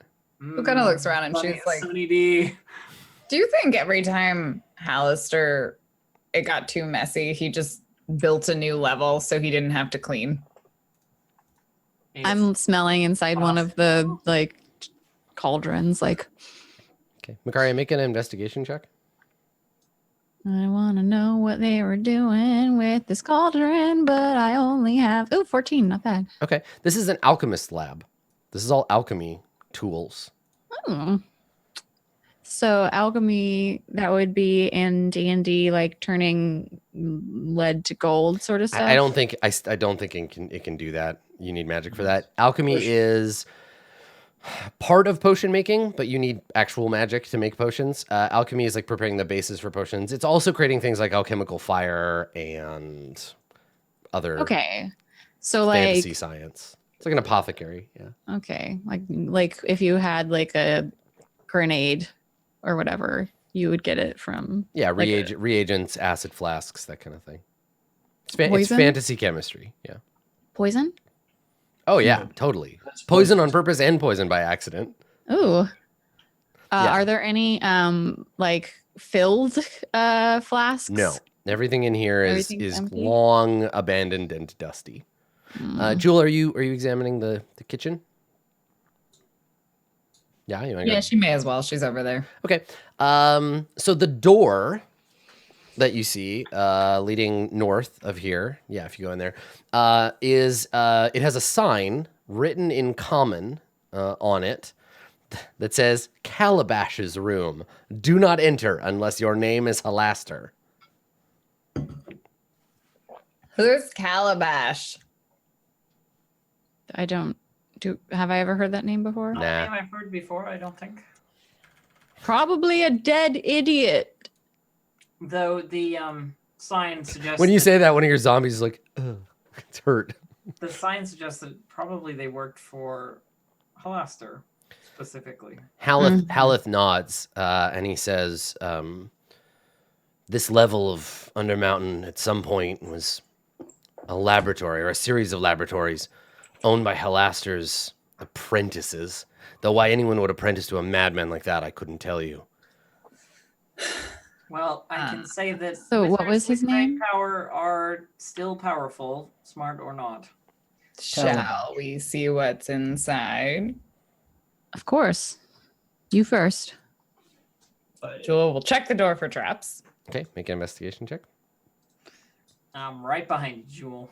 16. Okay, it does not appear to be trapped or locked, for that matter. And she will open the door. All right, you open the door. So in this room, it looks like a bedroom. Let me grab the door for you. Zoop. There you go. So in this room, you'll have to go into it to get a better look. There is a dusty bed with a headboard against the north wall. There is a wooden chest at the foot of the bed. There is an old rug woven with strange symbols lying in the middle of the floor. Do not stand on that rug, I swear to God. She sees it like we see the moment of her about to step on it, and then like, no. Wait, so the rug is woven with symbols? Yeah, you can make an arcana. Somebody can make an arcana check. I think, Rin, you're the first one to see it. So if you want to make a... 100%. I will... I don't know what to bet, but I'll do it. So I can make an arcana, you said? Quick, Dave, bet now while your money has any value. Yeah. Bet those copper pieces. Can anyone help me, or am I just like... I mean, Jewel can help, because the two of you are in the room. Yeah. Not that she knows a lot about Arcana, but Nice. I like chat's suggestion. The rug is hot lava. So the rug is indeed woven with arcane symbols, but they are meaningless. They have no. It's like someone mimicking like magic symbols. It's the. it's a mimic. It's like when you watch a movie and they don't bother to get someone to like make actual Chinese characters for the background sets and they just draw gibberish. It's like a bad kanji tattoo. I think Rin's response to that is like, oh, but but underneath it, you notice that the rug is covering what looks like the edge of a something written on the floor. So there's a moment where she sees the rug and she turns to Jewel and goes, someone's playing pretend. None of that means anything. And then like notices what you said about like what's under it. Yeah.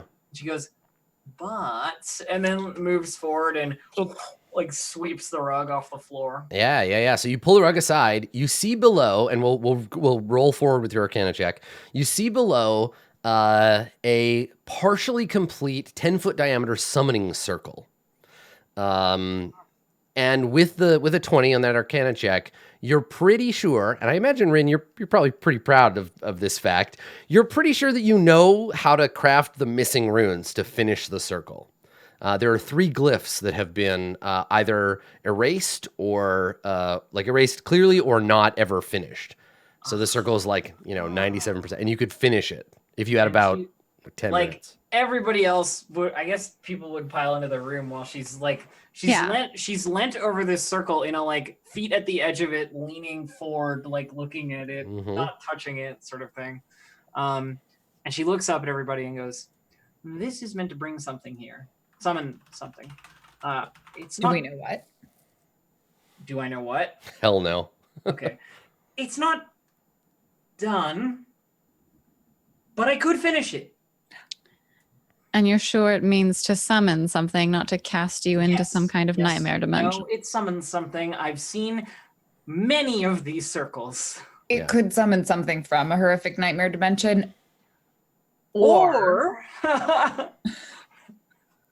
yeah, it's I don't definitely know what else it could summon. I will tell you this, Rin. It is definitely the exit door of something. She already has a piece of chalk in her hand. She clearly wants to do it just to show that she can do it. Yeah. 8, you could just sort of stand over it. Else. 8 could stand over it with, something raised up, and if it's a horrific monster, we could at least try and get the jump on it. I say you go for it. Jewel draws both of her weapons. Yeah, I mean, also, Jewel, there is a treasure chest in this room. It's just sitting there. Wait a second. Let me. You do that. She goes to the treasure chest. Yeah, let me grab some miscellaneous furniture and furnish the room. But yeah, there's a bed, and then there's a treasure chest off in this corner. It would be so sweet if actually it was a summoning circle for a rug of smothering. That would be the funniest trick. Right, the actual rug is totally benign, but then you summon a rug of smothering. Yeah, that's a pretty good goof. I like that. It's like the equivalent in a horror movie when they're like, it's something scary, and they're like, nope, just a cat, and then it's like the cat is a monster. Yeah. Okay, so let me fix this. There's a nice big bed. Oh, look at those cool beds. So there's a bed, and then I think I dragged. There it is. Jewel is just on top of the treasure chest. So there's a treasure chest sitting at the foot of the bed, right there. Okay. Jewel stabs the treasure chest, Yeah, it's a huge, beautiful bed. Like- It's just crap. pokes at it with I her guess it's- dagger. This is probably not 15 feet long. It's fine. It's probably more like that big. There we go. Scaling is a funny thing. Okay, so the chest is a chest of solid construction with a steel lock. I'm assuming it does not attack her when she When you pokes poke it, no, it does not come to life. She The will chain is laying in the immediately- right direction. Investigate the lock and then try to pick it. Okay, make an investigation check. As you prod the lock. 17. Let's see. The chest is solid, steel lock. It does not appear to have any kind of mechanism built into it that isn't the lock itself. Though the lock, you figure with a 16, with a 17, it'll be a DC 15 thieves Okay, tool. it's not check. gonna like melt the thieves' tools or anything. There is no blade, no needle, none of that you can see. Cool. She's gonna go for it. Let's get this Okay. get this chest open. 23. Nice. You pick the lock. There is a faint spark when you do, like when you rub your feet on a carpet and then touch somebody. There's this little like, Oh, dear. and your fur kind of jolts up a little bit, but it doesn't hurt. It's just like a little start when you click it. And inside, there's a piece of folded paper sitting at the bottom of the chest. She reaches in Okay. and takes the piece of folded paper Yeah. and unfolds it. Written on the piece of paper, it says, "Retirement fund. Don't spend this on ale, Calabash." It's an empty chest. It's an empty chest. Oh, yeah. She's like, I think you would have gotten along with Calabash, Macaria. And why is that? He just seems well, and she hands the note. Yeah, so as you turn around, you're like, well, so Rin, it only takes you, I rolled that D10, it only takes you a minute. You are an expert. You do a fucking awesome job. Look, I have seen many summoning circles and I know what's missing here, and it's this line and this line and this other line. It is done. It is almost disappointing, and you can unpack this emotionally in your own way. It's almost disappointing that Alistair isn't here to see you do this. Entirely agree. Like, he's Yes. a real asshole, and like you don't want him around, but like you assume he would have been proud of you. He probably would never have shown you. She is only proud of herself because she knows her abusive wizard master would be very impressed. Mhm. Yep, That's it. exactly. He would have beaten you slightly less that day. Oh no. Yeah, his heart wouldn't have been in it. So yeah, you're ready. You're ready to draw the final stroke. Do you? Of course. Yeah. Okay, so you do, and with it, the circle begins to glow. There is a howl. The room illuminates with magic as a column of light stretches from the floor to the ceiling, and within you see a figure, a humanoid figure. They have their hands up, and the howl of magic gives way to a human shriek. Within you see a human who is dressed in tattered robes with a long gray beard. They are dark-skinned. They're probably Kalashite or Tetherian. Dark-skinned, long hair, all matted, and one like a bulging eye. And as you summon them, they're just like screaming and like Wait, tearing that's at their clothes. That's a very Halaster similar. And as you conjure Calabash into the room, he immediately attacks anyone nearby. He just flips out. So let's all roll initiative. Wait, it's a summoning circle to summon the guy whose summoning circle it was? All right. All right, now I got 27 on my initiative this time. Mm-hmm. Yeah, everybody's very fast. He's very slow. He's just been summoned from another dimension. Unfortunately, I can't. Oh. And he's like screaming like somebody's angry drunk uncle after their favorite soccer team just lost the game. He's just like, "Blah." And as he's waving around, there's like arcane sprinkles flying off of his fingertips. You just you're fucking over here. Yeah. He throws a cat at It's you. Rincewind. All right. Has everybody rolled their initiative? Are we missing anybody? Yeah, I forgot to click on my. Oh, you yourself need to roll. Yeah.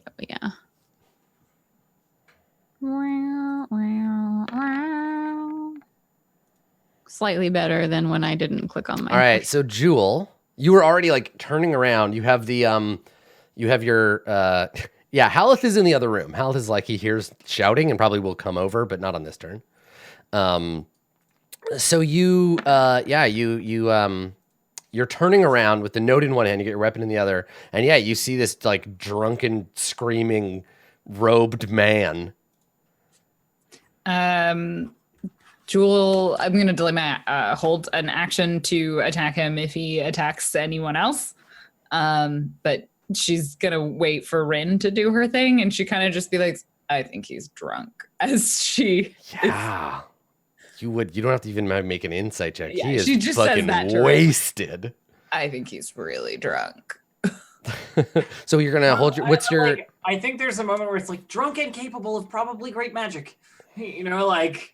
Yeah, so if he attacks anyone, then she will move forward and stab him. So you can't actually move and attack. So if you want to move now, you can. Yeah, she'll. Oh fuck, he's probably gonna be the one to get hurt. He'll get hurt. Yeah, she steps up. Okay.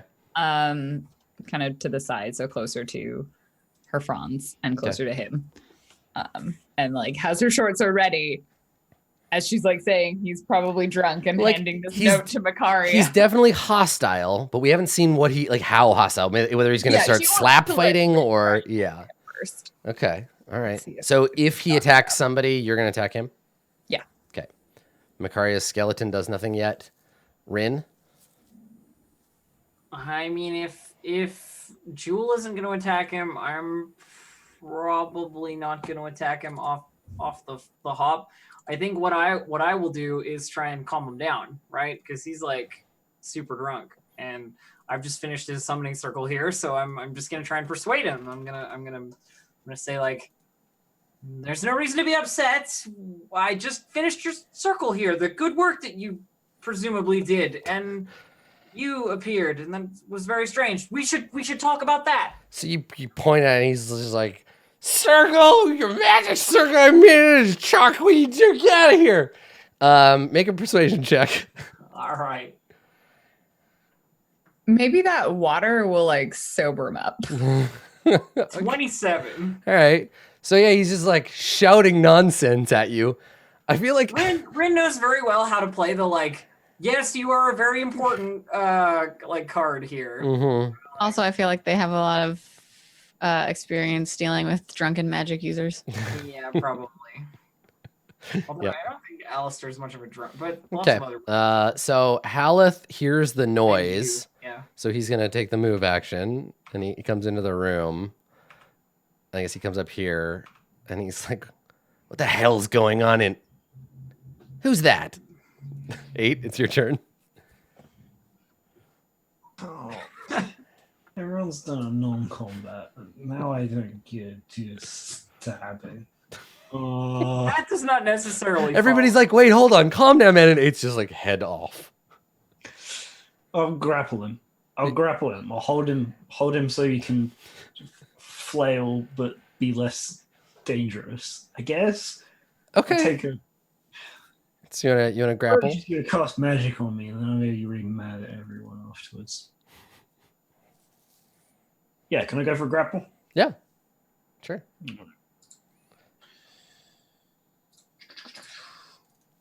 Opposed test. Okay, and he's super drunk, so he gets a 6. Okay. Yeah, so you just grab him. He tries to like fight you off. He burps in your face, and he's just like, "You're not a cop. Get off of me." Yeah. Can you move people while they're grappled? Could I try and sit him down on his bed? You could shield bash him and knock him prone. I think on your next turn you can try to drag him. Yeah. Okay. His movement rate reduces to 0, and then yeah, you can start dragging him. All right. Yeah, I guess so actually, if you still have a move, you can drag now, but you can only do half your speed. So. Okay, that's fine. Yeah, let's get him. Let's try and get him sitting on his bed. Okay. So you want him like here?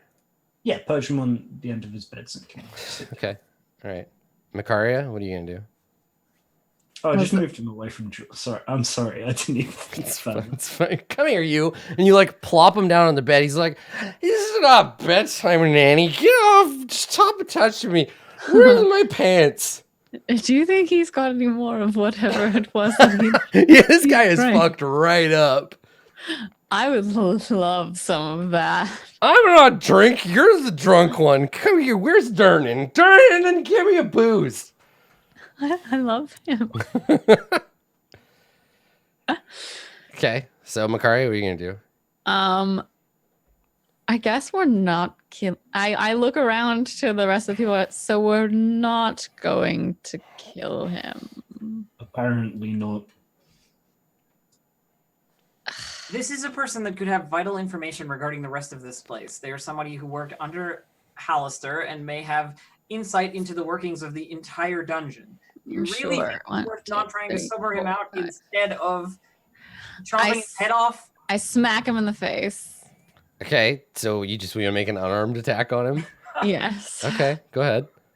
I don't know how to do that. It's think an attack roll. Okay. With what? Dave, you're not proficient with your own you're proficient with your own fists, right? Or are you not? Only if you have an unarmed attack, I think. I Okay, don't. so it's just roll a d20 and add your strength bonus. Okay. Oh, look. I like that. Yeah, I guess proficiency with your own fist means martial arts training. Like you. Yeah, or you have like tobacco. I get a Okay, 16. you slap him in the face.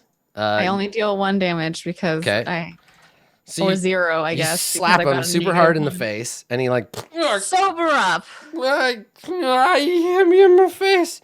And he looks at you and he's like, "Hey, will you come down here often? You're pretty. Look at you, your skeleton face. You're so..." And he like tries to paw at you.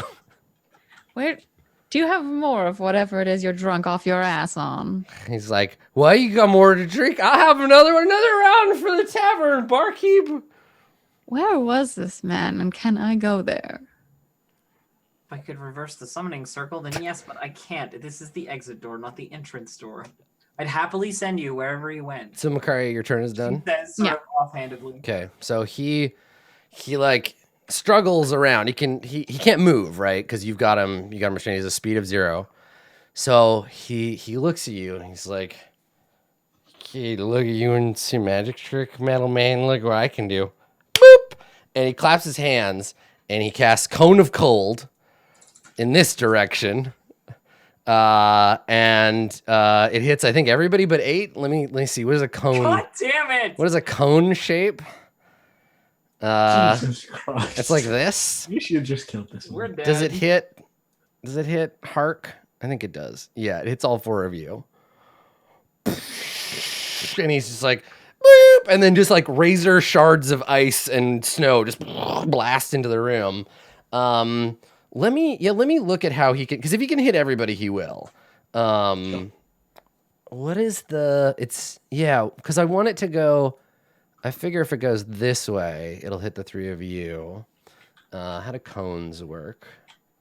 Xanathar's has the like cone diagram, right? Where you can do the squares. Let me check.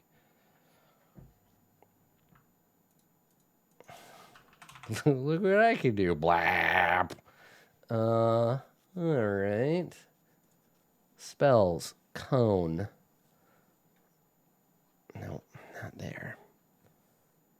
Casting a spell. Cone.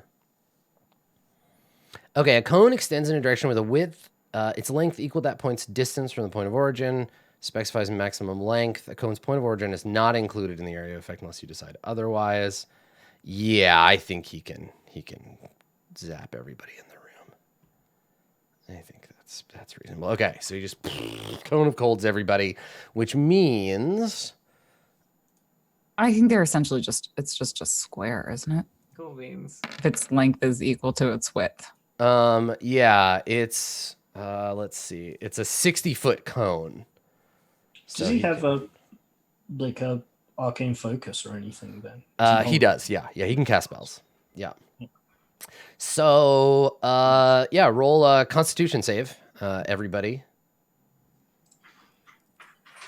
Oh. Yeah, he's restrained. He can still cast spells.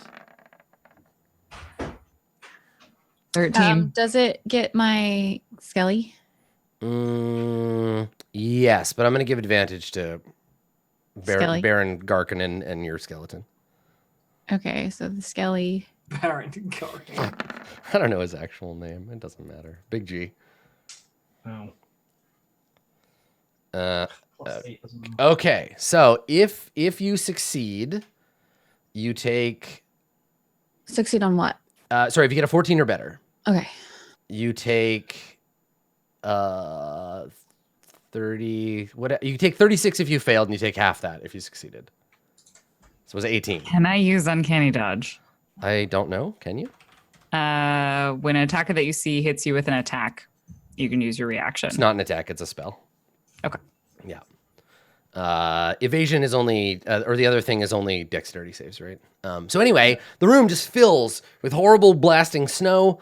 Skeletor gets the save, but doesn't even have 18 hit points, and so is frozen and shatters. Everybody else is blasted by cold and wind. Yeah, that hurt. Jewel is, I think it's down or a statue. Yeah, you're damaged. So you'd be if you're at 0, you're at 0. You're knocked down.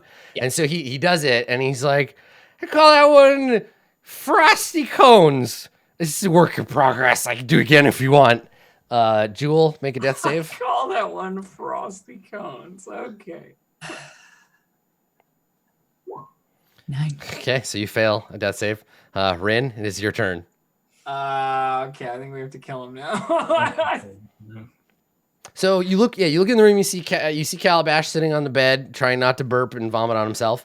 The glowing runes of the ring before you, and then laying on the floor. I mean, let's do my traditional maneuver of vicious mockery, healing word to get Jewel back up, and this guy at disadvantage. Okay, that seems like a good move.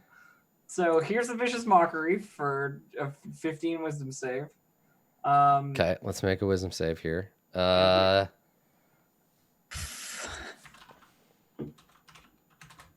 Let's see. So Calabash, if you're poisoned, do you have a disadvantage on saves too? Disadvantage.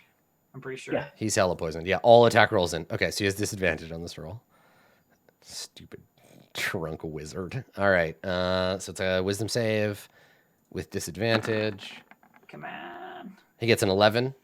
Okay, cool. He takes 6 psychic damage. Okay. And then Jewel is healed. What do you say to him? What is Jewel healed for 8. Sober up, you drunk! That's it. He's like, mockery. I'm not to drink. You're not my mom. And he just starts crying, just big wet tears into his beard. Poison or like a restore or something. Get this guy sober. Yeah, just like just sobbing. Anyway, that's what I got. Okay. So 8 healing for Jewel. Okay. Well. Nice. All right. So Jewel, you were strikes a chord across her merely prone. Violin. Okay. All right. So it's Jill's not having a day. Yeah, it's not actually saving throws. Okay, that's fine. It wouldn't have made any goddamn difference. No, sorry. For him, yeah, for Drunky. I always get confused with spells. Yeah. Some are attacks. Cone of Gold is not an attack. If you have to make a saving throw, it's not an attack. Yeah. You might have to make a saving throw as the result of an attack, but it in and of itself is not an attack. Yeah. Okay, Makaria, your zombie is in the other room. Haleth. I think he looks at Rin and he's like, what is going on? He's gonna use his move action to come into the room. He sees this guy and she's just like, what the fuck have we gotten ourselves into? And he's kind of looking to you, Rin, for like advice. Like, are you look like we're gonna kill this guy, or? I mean, Haleth is looking at me for advice. Yeah, Haleth looks at you like, what should I do? That was a little more dangerous than I was hoping for. Like, we got to deal with him. And he's holding the mace, and he's like, deal with him, or like deal with him. Deal with him. Right. And he turns and he takes a step into the circle, and his foot brushes one of the runes. And Calabash hiccups. He's like, "Uh-oh, bye!" And he disappears, and he's sucked back into the circle and vanishes. And he just swirls and disappears. And we're due a break, so let's take that here. Calabash is hoovered back into the magic circle. Haleth looks up at you like, did I do that? And yes, you did that. he Steve Urkels you for a moment, and we're gonna take a break, and we'll figure out what to do next when we come back. Don't go anywhere. We'll be right back with more.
Welcome back, everybody. We have successfully sent Calabash back to whatever stupid place he came from, even though by accident. And now we find ourselves in this room. Jewel, you're prone, but you're alive. You've been healing worded. The danger has passed. The real question, Adam, is can I repair the circle and bring him back? Yeah, totally. If you wanted to. Everybody get ready around the circle. Get ready. Everybody gather around. Makaria, you've lost a Skeletor. Makaria is incredibly angry and bloodthirsty, but recognize that every single one of us has very little health, and bringing him back immediately would be unwise. Fair. But what if we bring him back after we feel better, and then you could murder him and turn him into a skeleton? See, here's the thing. I'm at conflict with my character because all she wants to do is kill him immediately. But I don't think we are capable of that personally. And I think getting rid of him could be just as easily accomplished by erasing this circle. Does he count as defeated if he's gone forever? You don't get the experience for fighting him in combat. Oh. I'm just saying he opened up with a 5th level spell. But also he's a wizard. And if we beat him if you can beat him in initiative and just kick the crap out of him, he'll probably go down pretty fast, yeah. Well, I still would suggest that, like... I mean, we definitely have to rest. That's a given. Like, we cannot take him at 9 HP or whatever. But, I don't know. The Reverend's probably going to leave if we rest as well. But, I mean, that's what we'll do. Yeah, I'm not exploring any more rooms without any hit dice and without this health. Need to rest. Yeah. So I would suggest that we rest, but Makaria is just like, bring that bastard back. I want to murder him. Allow me to play the rational part of your brain with Rin. Thank you. Thank you. And say, because I want to kill him out of character, but in character, Rin is smarter than that. She would be like, I think if we're going to bring him back, we should wait until we are somewhat stronger. I want to strip his flesh from his bones and make him replace the skeleton that he cost me. It's very colorful. Yeah, Haleth looks at you like, girl, you got problems. He would just kill you. Yes, I want to kill him as well, but you don't win a battle going in with no troops or some such other military saying. I read it in the book. It was... That hurt a lot. Yes. It was very cold. Haleth is coming around to what it appears that you're saying. And he says, why not just leave the wizard where he is and go? This is a dead end. It is. He killed one of my creations. We could just leave him. That's a possible solution. Oh, yes, because leaving a drunken wizard who knows exactly what we look like, just alone in some... What if he comes up behind us and does that again? He can't fix the circle from wherever he is. You said that this is an exit. Maybe there's an entrance from the other side. But if the exit He's locked himself in the fridge. So Haleth looks at you when you say that, and he says, then why not just erase the circle altogether and damn him to stay wherever he is now? Because that may not be the place we want him to be if he's somewhere that we're going to encounter later and run into him in a surprise. Whereas we'll know where he is right now if I bring him back here.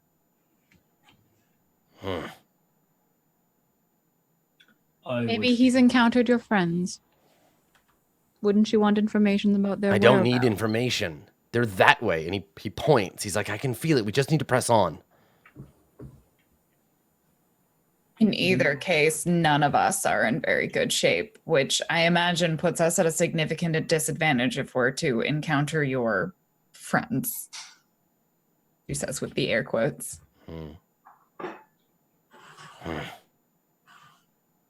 whether we choose to bring back Drunky McDrunkface is a different question to whether we choose to rest at some point. Can you tell where it is this circle is leading to, Rin? You cannot. No. That's not the nature of the circle, unfortunately. It only goes the one way. He was yelling for Durnan. I'm sure at some point this laboratory was a place connected to, you know, him going above and having drinks in the tavern or what have you, but not anymore.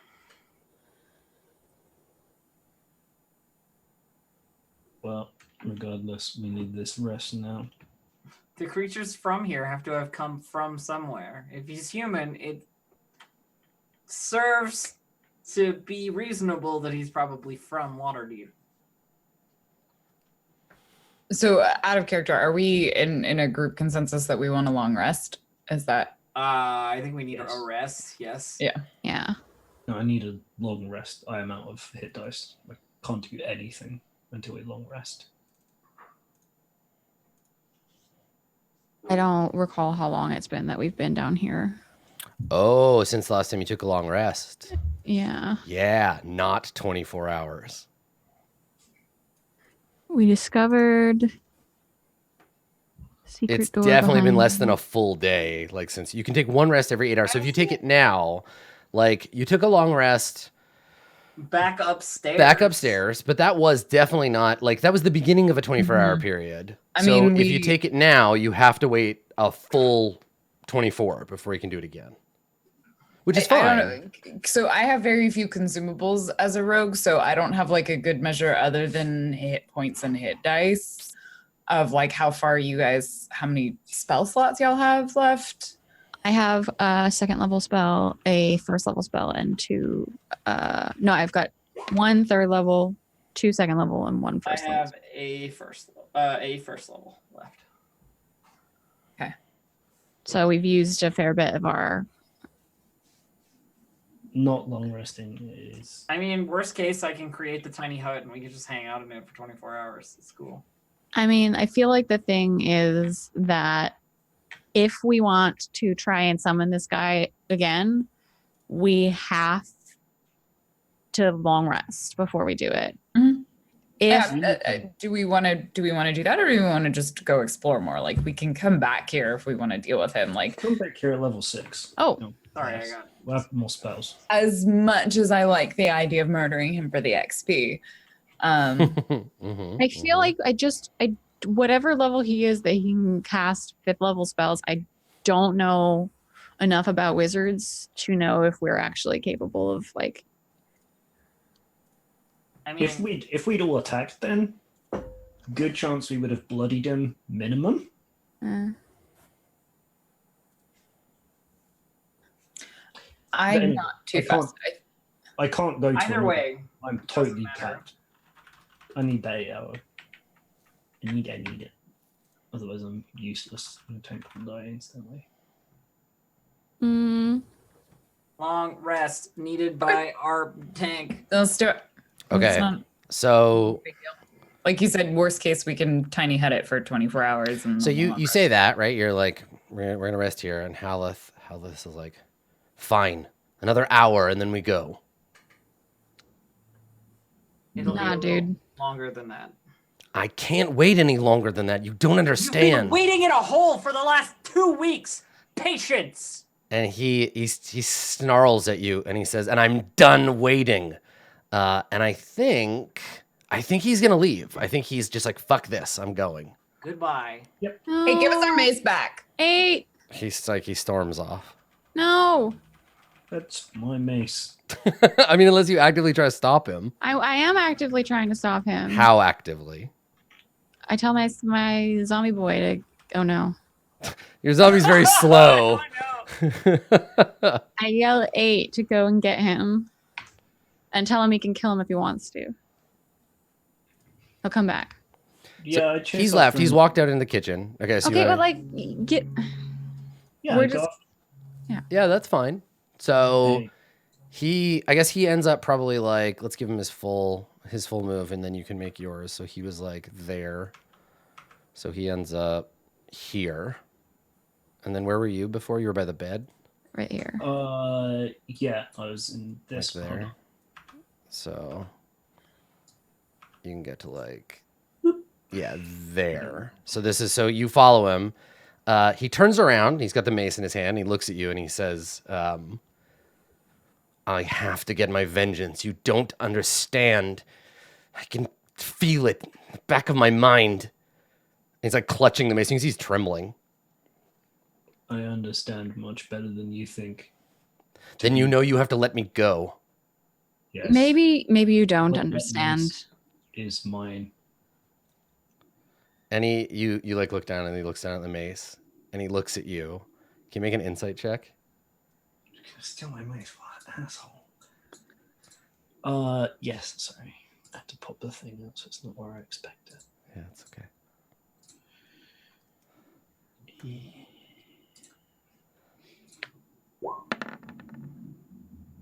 Okay.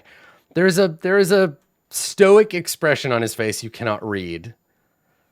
But when he sees you look at the mace, he says, I only need to borrow it for a bit. I followed behind 8. Okay. And I love the Revenant and I want to keep him. And so I cast Vampiric Touch on him. You have to touch him. You actually have to like, get close to No, him. the hand touches him.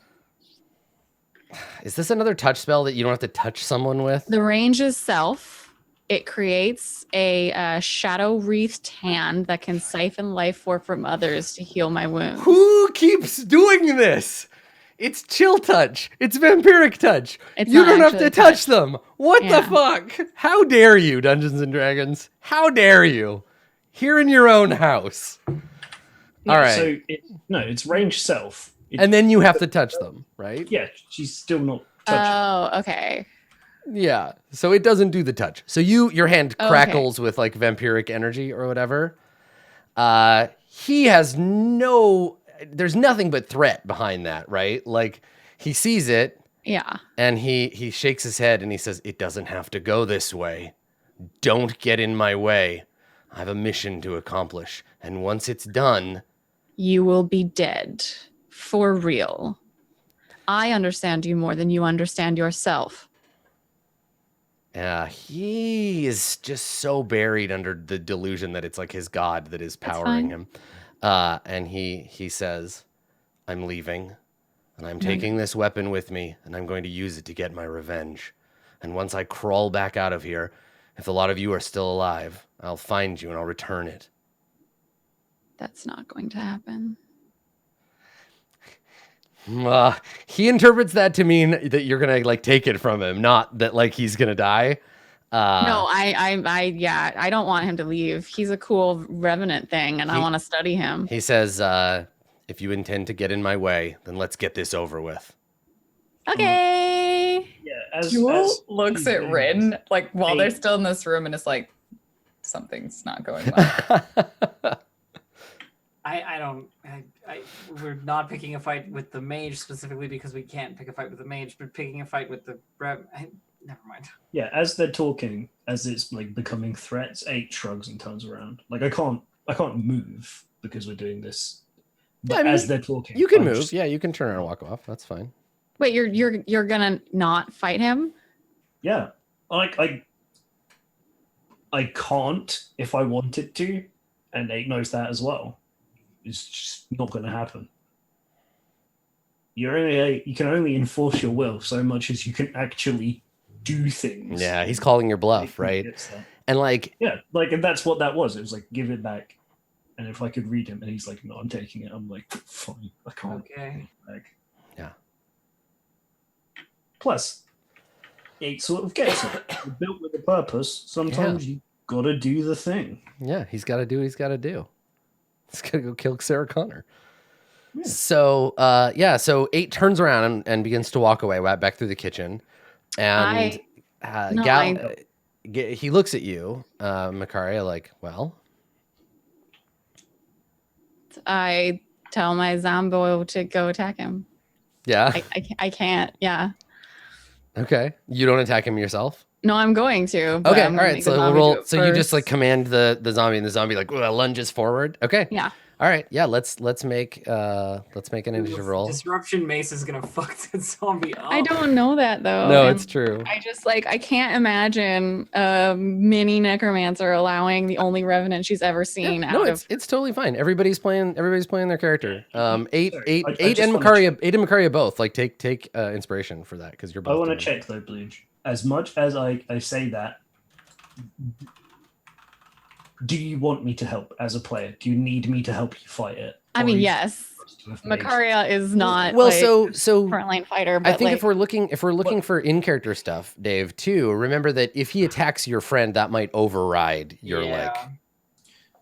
Yeah, no, I mean I don't mind re-justifying it as that afterwards. It's more like, are you happy if we don't help you because you've consigned yourself to a losing fight based on your character thing that you've done? I mean, you do whatever. I don't like. I really like. It's up to you whether you think that you would just let someone That's like. but that's get murdered in just front as of the you. thing, Blue Jay. So the thing Dave is asking is for your permission to play his character and not help you, knowing that you could die fighting this guy and that you're not going to be mad at everybody else for not backing you up. It's an out of character question. Yeah, that's the question as players, not. I mean, I'm not gonna be mad if like you really think that 8 would just be like, well, I mean, she's just dead, I guess. Like, that's your decision. But I've backed you guys up in places where I didn't think that like I don't know. Okay, yeah, Okay. it sounds like sure. It's Then cool. Okay, I will probably end up helping. Makaria, can you roll initiative? Yeah.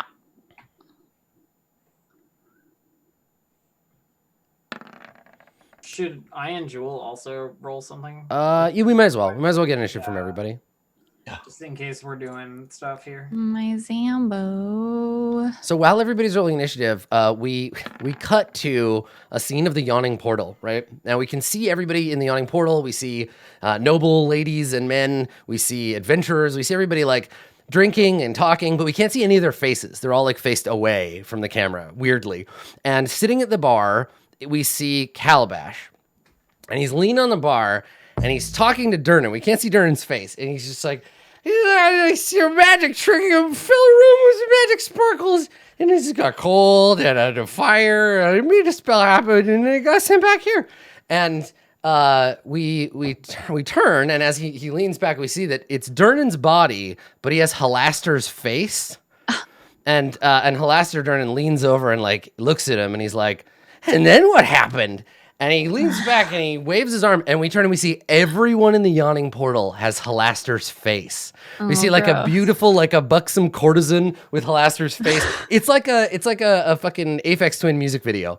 And everybody in the tavern, and they all turn and they're like paying deep attention to him as he like leans back and he's like, and I said to him, "You're not my dad." And then we cut back to the room.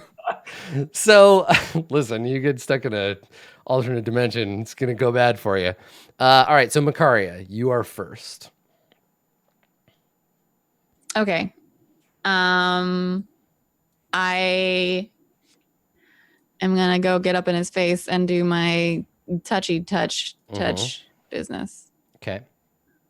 Now, you rolled. That's fine. I was gonna say before you do this, revenants are resistant to necrotic damage. but it also heals me. Okay. Yeah. Sure. It does a 15. It does hit him. Yes. Yeah. He's only got leather armor on. Okay. That's like nothing. What the fuck? That's a bad roll. A 1, a 4, and a 2. I regain hit points equal to half the amount of damage dealt. So half the amount of damage dealt is 1. Is it? I think it's half the amount of damage No? Because you deal him half of 7. All right. And so half of that is 1. What? Nice. So sorry, I gotta adjust that. It only dealt 3. Okay. Good. So you reach out with your black hand and like the necrotic energy crackles over his skin, and he looks down at it and he scowls, but mostly your pathetic attempt, like, Joaquin protects me. Anything else? Bonus action? You've already commanded your zombie. I mean, yeah, my bonus action would have been the zombie. Okay. All right. 8. Wait, I had already cast Vampiric Touch. Yeah, but the before. attack is you got to touch. It's a physical thing. But that means I didn't cast a spell this turn. Yeah, that's right. If you have a So I can spell. bonus action spiritual weapon. Oh, you want to conjure up your... Okay, that misses, but you conjure the flaming skull or whatever. Nice. I Let me put it grab right it. there. Okay, hold on. I was on a different screen when you said where you... No, it's totally fine. Where is it? It's right there. Yeah, I thought so. Okay, all right. Such a cool guy. I love it. Oh, he's a cool 8. guy. It is your turn. Makaria has attacked. Yeah, I'm not letting him go. This guy. Whether you were willing to or not. I mean, just like it's fine it's fine. Like if you think 8 would just be like, well, there goes that party member. Like Well, it's fine. It's that, and it's also the fact that I know we, as a group, with the capabilities we have right now and the health that we have no chance of beating him.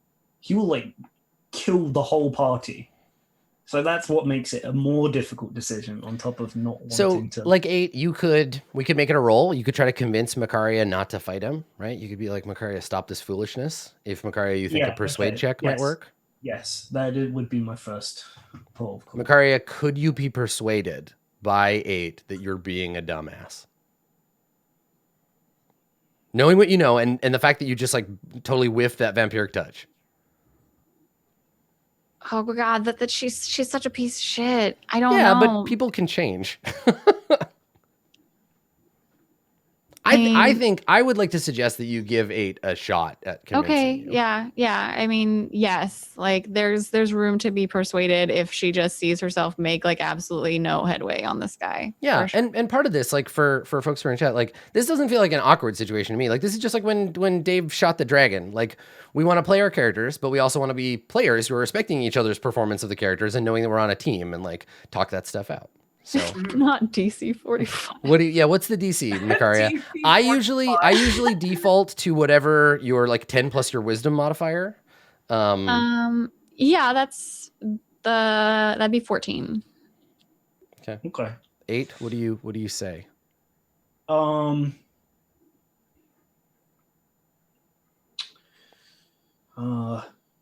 Makaria, you can't stop him. All of us together could not stop him right now. Please stop. Please. Okay. That's perception.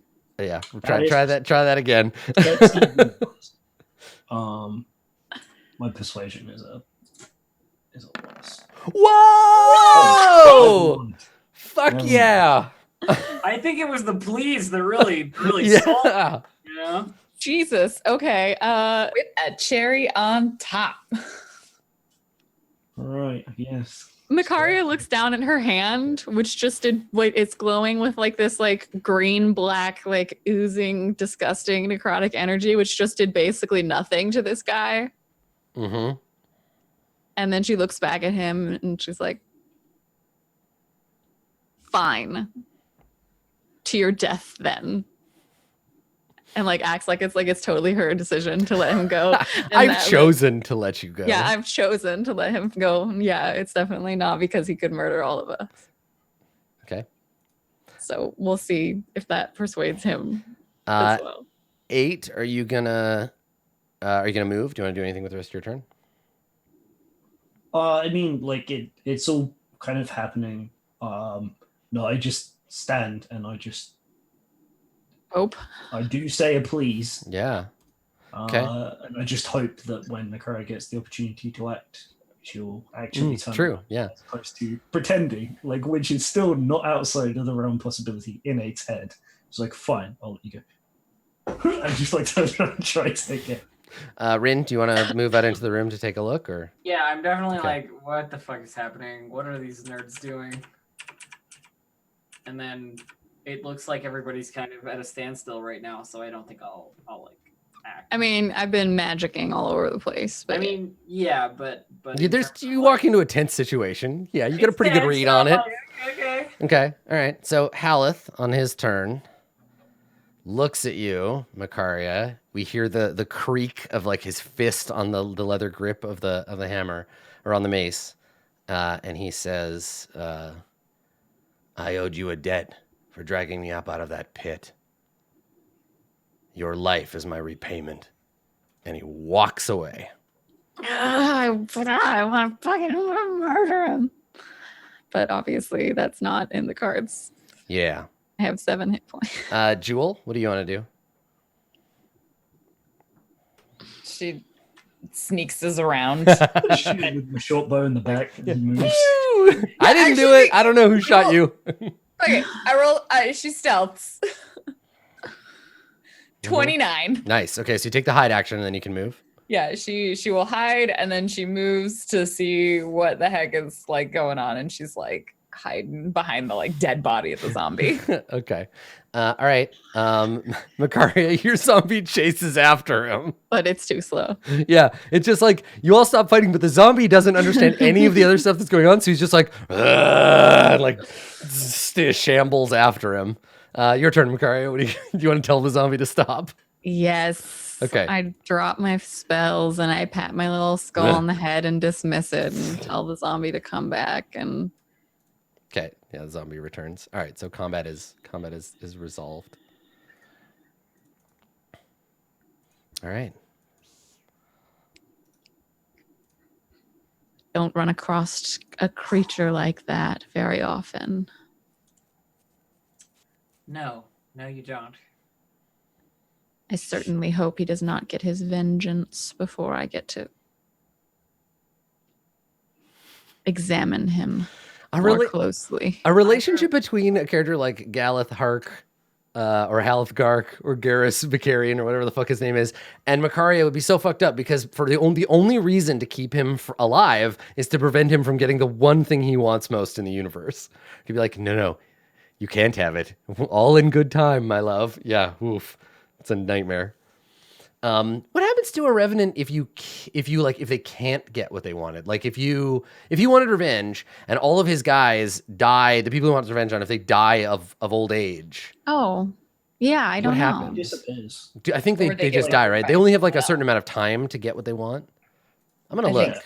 It's interesting because it doesn't say either way, but I've got to imagine that there's something that's not him, an external power that decides whether he gets to be a revenant. Yeah. And if he can't be, like, is that a Merkel thing? Well, let me see. I don't think Merkel is revenants. No, he's more about undead creatures. I'm looking to see if there is a god of. I'm seeing if there's a god of vengeance in the Forgotten Realms, because it would be them, because the gods do everything in Faerun, right? Yeah, because a god. In my head, that's how it makes sense, because a god would have to know. Oh, there's a lawful neutral power. I really need to be careful how I pronounce this.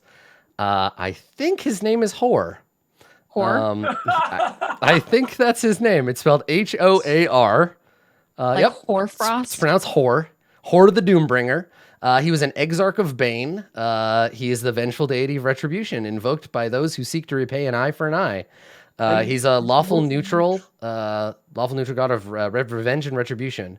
Is he alive? That says a lot about the person who wrote the gods of the Forgotten Realms. Yeah. What did the god of revenge is called? He's neutral. Yeah. He's lawful neutral. Yeah. So vengeance is lawful and good, according to this. So he lawful and neither good nor bad. Yeah. Temple to Horror rare. He was worried. He's worshipped elsewhere as Asaran, a deity of revenge. He has some connection to the Mulhorandi, and Thay. But yeah, so he's a god of revenge. So that would be the guy responsible for deciding whether or not. So I guess probably it would be up to the circumstances. Like if those people like had kids, you could get your revenge on them, right? Sins of the father and that whole thing. Right. Yeah. But let me see if there's any amount of time that's like preset, because this is in PCs can become this. Oh, there is time. Let's see. You have, because it says 1 year to exact revenge. Okay, that's how it works. So if he's still alive in a year and hasn't gotten his revenge, then he turns to dust. There you go. So you would know that, Makaria, because you got that good check on your religion. Right. Yeah. So you have a year if he fails, and if he finds his killers and they kill him again in 24 hours, he'll come back. Yeah. So. I just wanted, like, Makaria wants to kill him over and over again and watch him return to life. The problem is that he comes back somewhere else. He doesn't just come back as himself. Oh. Yeah. So if a revenant dies, they what's the description? It's like animates another corpse on the same plane of existence and regains all its hit points. What if it only gets his arms chopped off? Then he just his arms chop off? When the revenant's body is destroyed, I think if he dies, like loses all his hit points, he just keeps regenerating. You have to destroy his body. That's what she would do. Sorry, Sekiro the Revenant. He's a Dark Souls character. Oh man. Anyway, she's just like looking after him and like clenching her fists and just like imagining all of the horrible experiments she could have done with a living creature that was not quite living. And then she looks at her little Zombo friend and she's like, not quite. And then she would like go back to, I guess, where we're gonna rest. Yeah. So you want to go and lock yourselves in the room over here? I suppose, yeah. Okay. Yeah. Cool.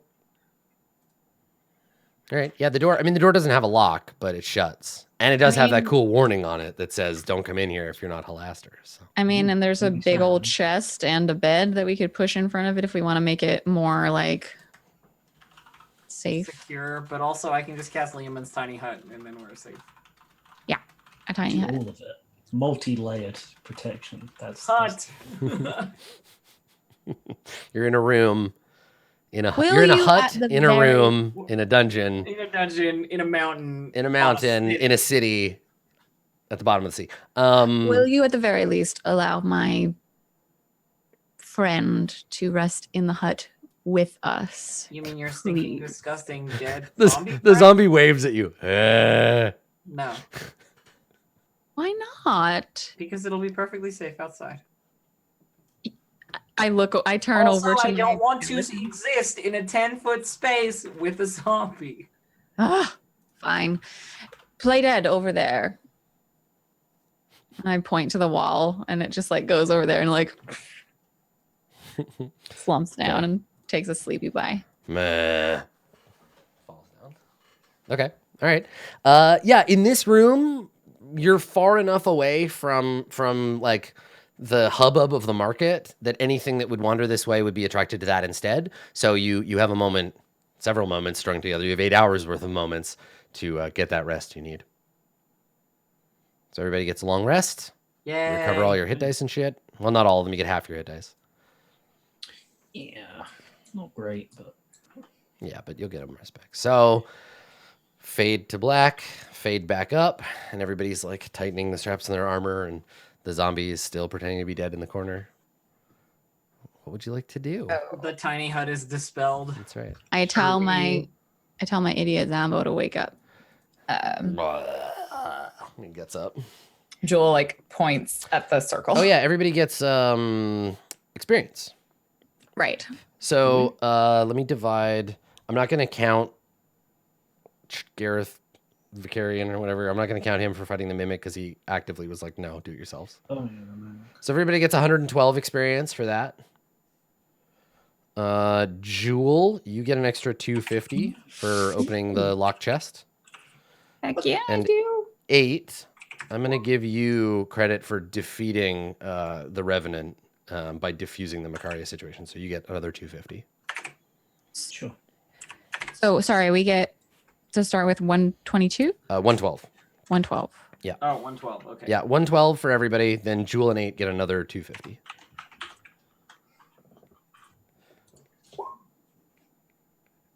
Okay. And then The exact same amount as 8. I think I think that's it. And yeah, so I'm giving out experience for overcoming like challenges.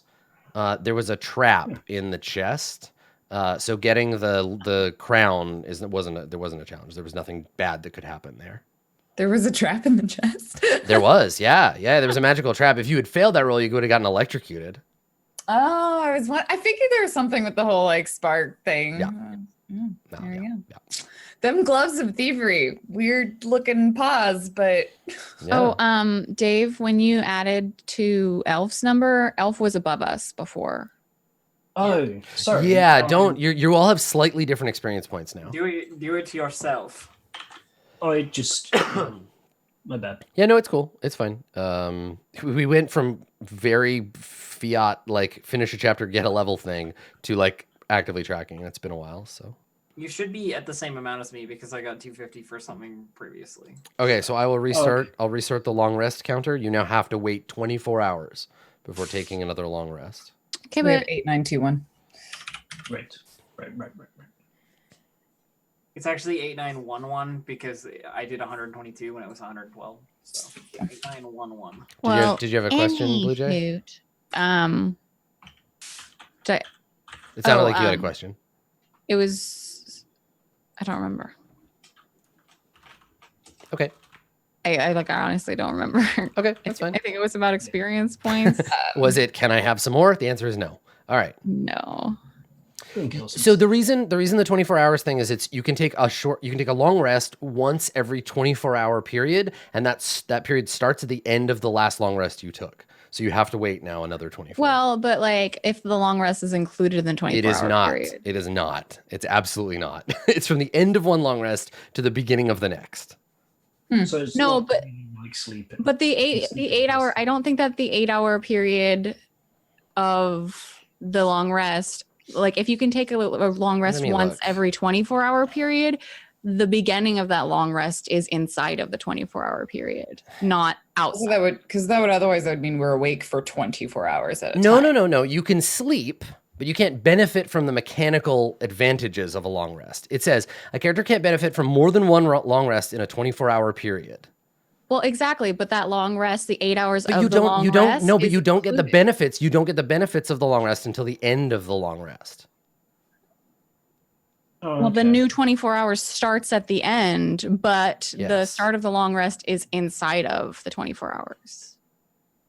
You can end a long rest every 24 hours and get the benefits of it. Yeah, Oh, so you mean you can start the long rest 8 hours before, and then yes, that Yeah. makes started at sense. 16 hours, and then You get the Yeah. benefit because it ends. Yeah. Yeah, it's you can start it any time after 16 hours have passed And get the because it has to. benefits. Yeah, exactly. Okay, that makes sense. Yeah. Right, it's the last infinitesimal piece of time where it actually counts. So we can long rest in like. But an 16 hours. interrupted long rest, if a rest is interrupted by a period of strenuous activity, then you have to begin it again to gain any benefit from it. And if you don't sleep, Yes. I mean, but that's why you would get exhaustion, right? If you couldn't sleep over and over and over again. I'm just trying to see if this makes any difference. I don't think it does. I think you're fine. Okay, no, you're good. Sure, whatever. Yeah, I just need to know how many hours to count. The problem is that D&D gives us these like very specific hour counts for stuff, but no real way to count how many hours are passing. Yeah, in the like game. how do you know how many hours are Like passing in basic, wandering it around? takes X amount of time to walk a certain amount of distance, right? Like we could Why would theoretically do that, but Why would it be based on 24 hours when the day isn't 24 hours long? you know what? Don't worry about it. All right, All right, cool. let's go and explore the rest of the dungeon. We can do it at our own pace now. We can go. You can go back up, and we could go and do that bit. Yeah, you've just ditched the nerd boy, so.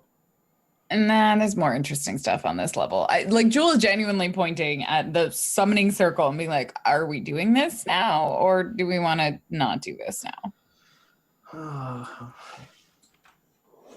Your choice. I can fix it if you want me to. I would like to find more corpses. Well, we can make one, I think is the idea. I don't know. Can we? And she turns and looks pointedly at A, who is just like, you can't fight him. He's not. You're going to need me. Sorry, she's being a little shit. Such a whiner. So yeah, talk to me about what the plan is. I think we. I don't know if we can take this wizard guy. So maybe we should go and explore more elsewhere. What do you think, friends? I want another level at least. That scared me. I need a level up first. Yeah, you're like, let's come back after we've had some more Alright. experiences. All right, cool. Okay. He'll be here.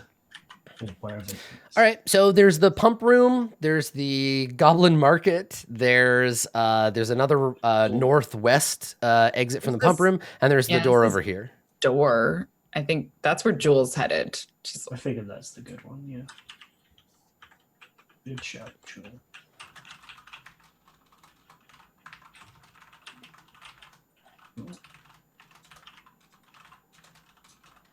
Okay. All right. So you want to head? You think this way? Like carry on because you're already down here. yeah. Yeah. Leave the goblins alone.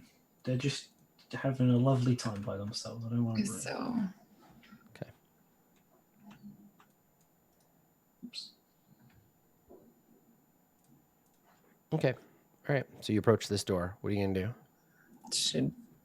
Is it locked? Nope. This is a regular stone door, like the rest of the dungeon. I'll let you know if a door is special.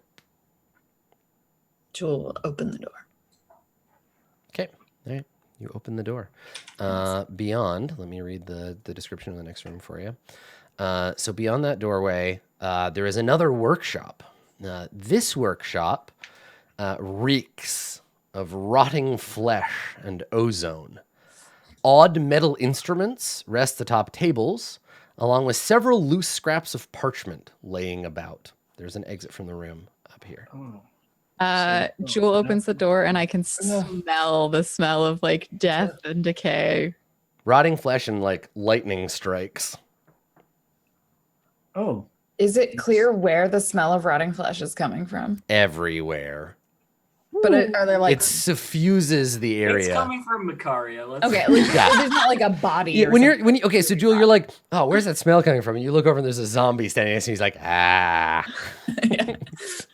But like she doesn't see like a body in the room. So No. This room is just like a workshop scattered with weird tools. Yeah, she'll kind of like Four and a looks half more weird tools walk into the room. Ha. and assumes that Macaria will, Yes, I want to look around at Investigate. all the things. and instead goes to look around the corner. Okay. So Macaria, Yeah. make an investigation check. I'm using my inspiration. Fuck yeah.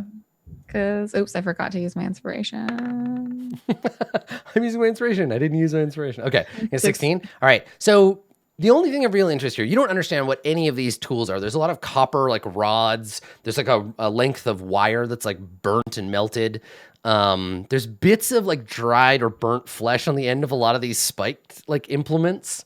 And what is interesting though is you pick up like bits and pieces of paper that say things like rate of decay or accumulation of charge on them. But you do discover there's a piece of paper that when you pick it up, it begins to speak. Oh, It has written on it, and as you look at it, the words like glow as it speaks out loud, and you hear Ronald Weasley. no, you hear a voice. You hear, Day 1. Halaster has granted me this abandoned copper mine in the arcane chambers. Finally, I have access to the components needed for my experiments. Everything beyond that is smudged and illegible. are you the hearing voice, this as well? Yeah, everybody hears it. It plays out loud. The voice is a woman's voice. She sounds young-ish.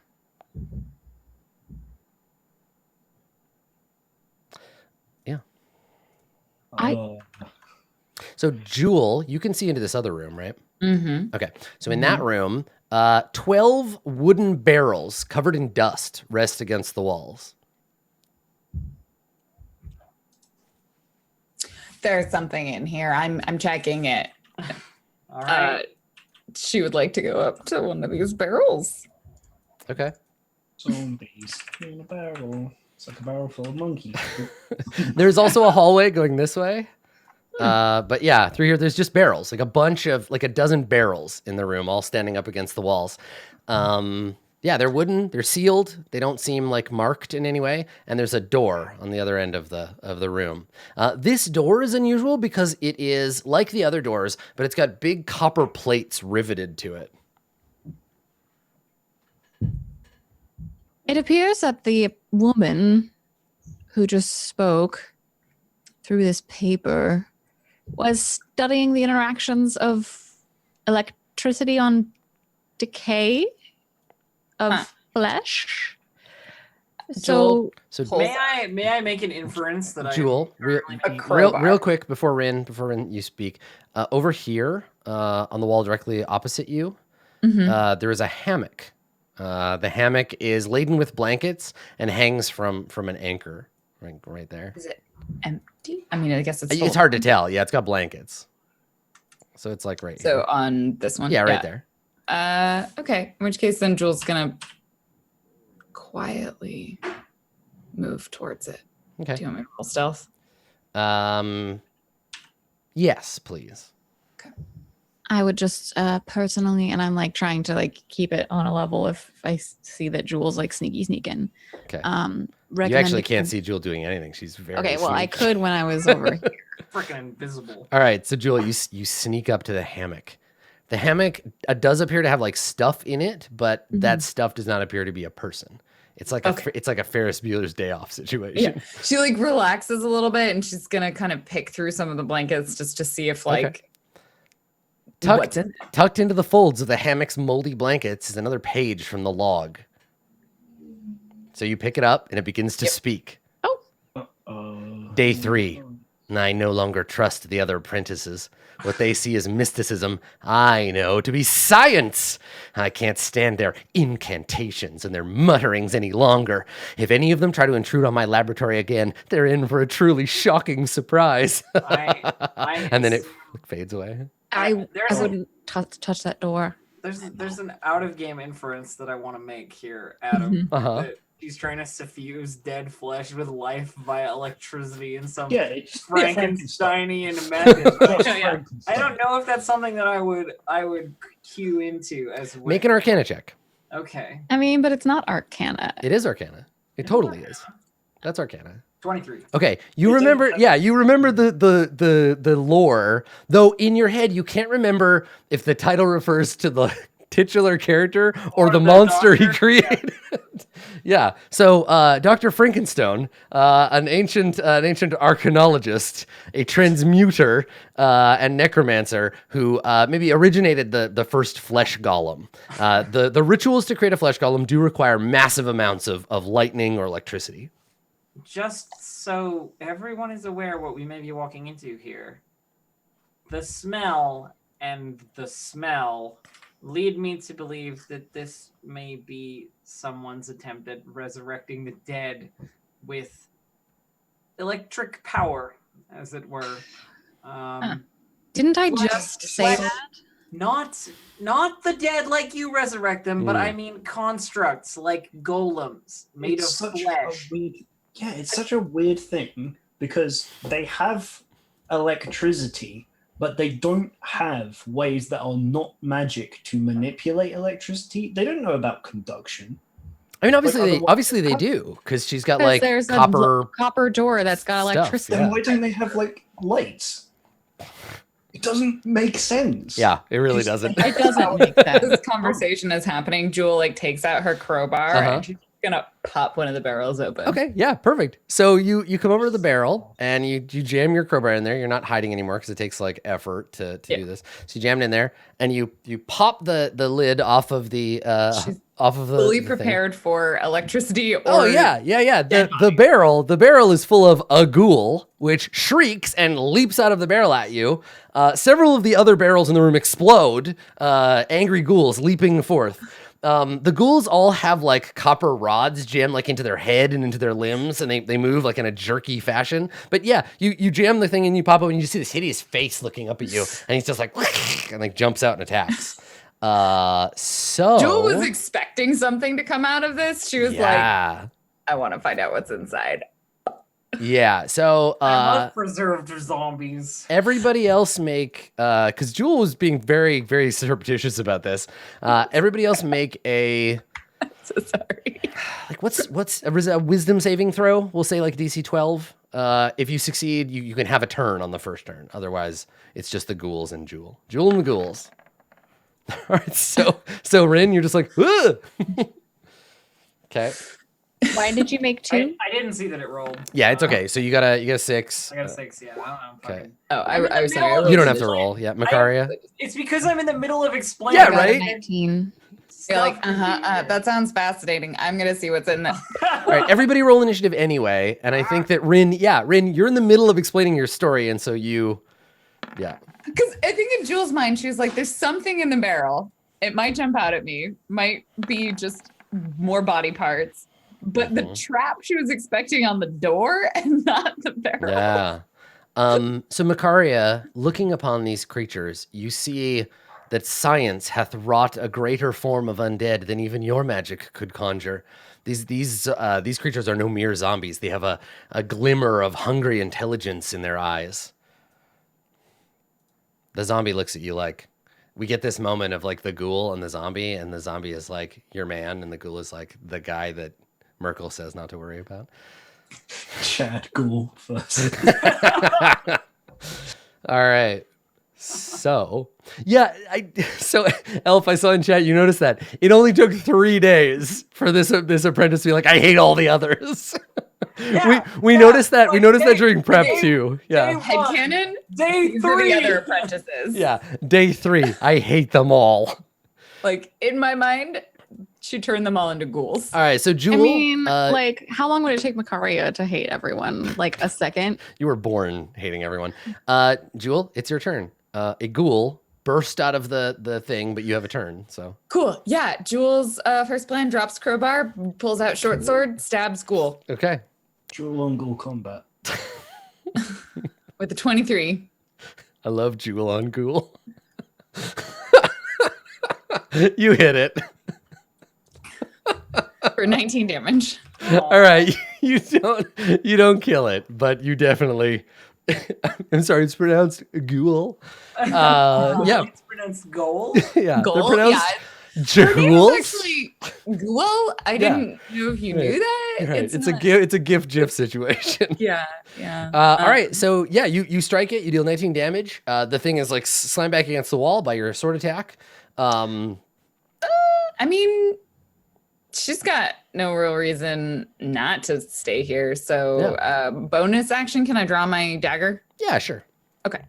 Makaria, greater undead. They have appeared. What would you like to do? I want to destroy them. Out of jealousy. Yes. Okay. They're not mine, so Good. Do it. I dare you. I will walk into the room a little way so I can see everything that's going on. Mhm. And then I will the whole bonus action spiritual weapon bonus action with my like little Yeah, you're balancing bonus actions now. Yeah. It's like druids with concentration. Like you have a thing that you don't have a lot of. Like you got to use a bunch of different. yeah, shit to I'll use let the zombo come after. First will bonus action spiritual weapon. it. Okay. Here. All right. Obviously it doesn't. I mean, does it hit? No. No. These ghouls are fast. So snap, teeth snap open. And then with my action. Yeah. I will toll the dead on the one that Jewel has already hit. Bong. Okay. All right. So this guy. Bong. What's the saving throw? It's a wisdom. 15 wisdom. Guess who's not very wise? These A ghoul? guys. Is it ghouls? Yeah, it's ghouls. Okay, you kill it. You toll the dead and reminded that it should not be allowed to be around, and the animating power. It pays 150. That's right, exactly. Yeah. It actually doesn't have the change to stay in this realm, and so Oh is no. sapped back to its own. Yeah. That feeling when they don't accept debit cards. Yeah. Oh, Can I pay no. with? Like, no, copper pennies only. Sorry. Oh man. The sorry. ghoul looks around like, can anybody lend me a couple of pennies? Fucking 8 standing there with 1,400 of them. Like, I can't. These are, sorry. I gotta use these to pay for my laundry. I got nothing. You like hear him moving this little jingle. Yep. All right, Makaria, that's your turn. All right. Makaria's zombie does nothing this turn. He just looks in anger at his fellow better foes. All right. So the ghouls, they rush and attack. Okay. So let's do 2 of them on Jewel. So they get a claw attack and I get an 11. So misses. Second one makes a claw attack. And gets a 7. Okay. All right, so they miss. And then one on Rin, and it has advantage because Rin hasn't acted yet. No. 16. Yeah, that hits me. Okay, so you take 7 slashing damage. Sweet. And deal. the numbing pain. Now, you're a half elf. Do you get a bonus against this, or it's I'm not sure. paralysis? Because it says if the target is a creature other than an elf or undead. We get advantage on saving throws against being charmed. Okay, so and that's magic can't put us to sleep. Okay, but so no. that's what fans that's is. Okay, it used to be that you had like a percentage resistance, but okay, yeah. So make a con save. It isn't that. So you take the 7 slashing. I failed my cons. You are paralyzed for 1 minute. Cool beans. Yep. So you freeze up with paralysis. Yeah, and you feel it's a physical, like you feel this cold like suffuse your body. It's poison. And then the other ghoul is gonna bite you. Yep. And it has advantage. It gets a 14. So you take 14 piercing damage. All right. And this is just like classic horror movie shit. Like one of them slashes you, and you turn and start to like freeze up, and the other one sinks its teeth into your shoulder. Sweet deal. And then Makaria, one of them attacks you. No. Yeah, at least you don't have super tetanus. Gets a 16. Yeah, that You hits. take 7 slashing, Okay. and you need to make a DC 10 saving throw. Okay. -7, a DC 10. What saving throw? Con? Yes. Oh yeah, sorry. It's supposed to for elf. It's supposed to be an automatic crit because you're paralyzed, right? Okay. Well, I don't get it either. Okay, you're also paralyzed, but you don't have another attack coming at you. Let me just roll the extra damage. Yeah, do it. Okay, so this is the extra damage for Rin. Another 8. Cool. Okay, so you're still up, but barely. 8, help them. Speaking of I am 8, I am at 2 HP. So. all right, 8. You see your friends being swarmed by electro ghouls. Yeah, I mean, what can I do except killing ghouls? So I'm gonna do that. What you know, can one even do but killing ghouls? That's right. In a situation such as this. So the one in front of me, I stab it. Okay. Fuck yeah, you get it. Okay, stab it once. I mark it just so it can't take advantage of the paralyzed people. Mm-hmm. I stab it again, I guess. Okay. As I can't mark multiple targets, unfortunately. Does a 12 hit a ghoul? It does, yep. Sweet deal. Nice. You kill it. You slice its head from its shoulders. Okay. And it tumbles in to the which ground. case- Ooh, I have a plan actually. I will shield bash this one to the bottom right of me. Yep. So let's athletics it. So shield bash is your bonus action? It is, yes. Okay, and you don't have to use your bonus action to mark? No. Oh, yeah, I guess you have a javelin and you don't behead it. You'd have to have a rapier for that. Okay. I I don't don't push know. it. You hit real hard with that stick. I push it 5 feet back, Okay. and then I step into the spot so I can at least protect Makaria. I can't, unfortunately, help Rin in that situation, but Yeah. It's cool. I'll just. Okay. I'm fine. So Rin, you're paralyzed. I am, yes. And you make the save again at the end of your turn. Okie doke. Con save. Yeah. 17. Yeah, you're fine. So at the end of your Cool, turn, you are I'm no not longer paralysis. Okay. All right. Jewel, it is your turn. I'm gonna bonus action to disengage because being surrounded by 2 ghouls is actually really bad for me. Mhm. And then I am going to move because I can't get sneak attack. The one next to Rin. So bonus action disengage, and then I'm gonna move next to Rin Okay. to here, and then I'm gonna stab this one. Okay. Sure. And I only get the short sword, but I do get sneak Ooh, attack. nice. Yeah, you hit him. No problem. Big for damage. 20 damage. Ooh, almost enough. Don't kill him. No. Yep, that's the action. Okay, cool. This one, all the other ghouls look the same, but this one has like a cool mustache because he's Robert Goulet. Makaria, it's your turn. So I just at the end of my I can't do anything. That face. Thank you, Dave. Yes, yeah, you just have to make the save again. Wait, can I exert my will on the zombie while paralyzed? No, you can't take actions. It's a okay. Paralyzed creature is incapacitated. I don't make it. Okay, all right, you are still. So the zombie looks at you helplessly, like, I need a command. Tell me what to do. I'm thinking really hard at it, but it doesn't work. Come on. Really good that you were no longer paralyzed, so you counted for my sneak attack. Thanks. All right, so the ghouls close in, and they are going to prioritize attacking people who are already injured because blood. So one of them, bite attack on Rin. Okay. Hungry Zambos. All right, so he gets a 10. Okay, that doesn't hit me. Okay, another one, claw attack on Rin. Cool. 16. That hits me. Okay, so you take 8 I'm slashing. down. Okay, so it's these two. One of them can still attack you. And he will, because they're ghouls. They eat flesh. That's their jam. So he hits you. Now you're down, so it just counts as Dude, failed death saves. Yep. And then the other ghoul attacks Jewel. So basically this ghoul jumps on you and just like, sinks in and like drags you to the floor. All right. 2 failed death saves. Chewing on you. And then this one hits Jewel for 5. If I fail another death save. Uncanny dodge. Okay. Yeah, I mean 8 can apply medicine or give you a potion or something. Okay, so you uncanny dodge, so you only take 2, and then you gotta make the con save. Ooh. Come on. 20. Okay, you are not paralyzed. 8, it is your turn.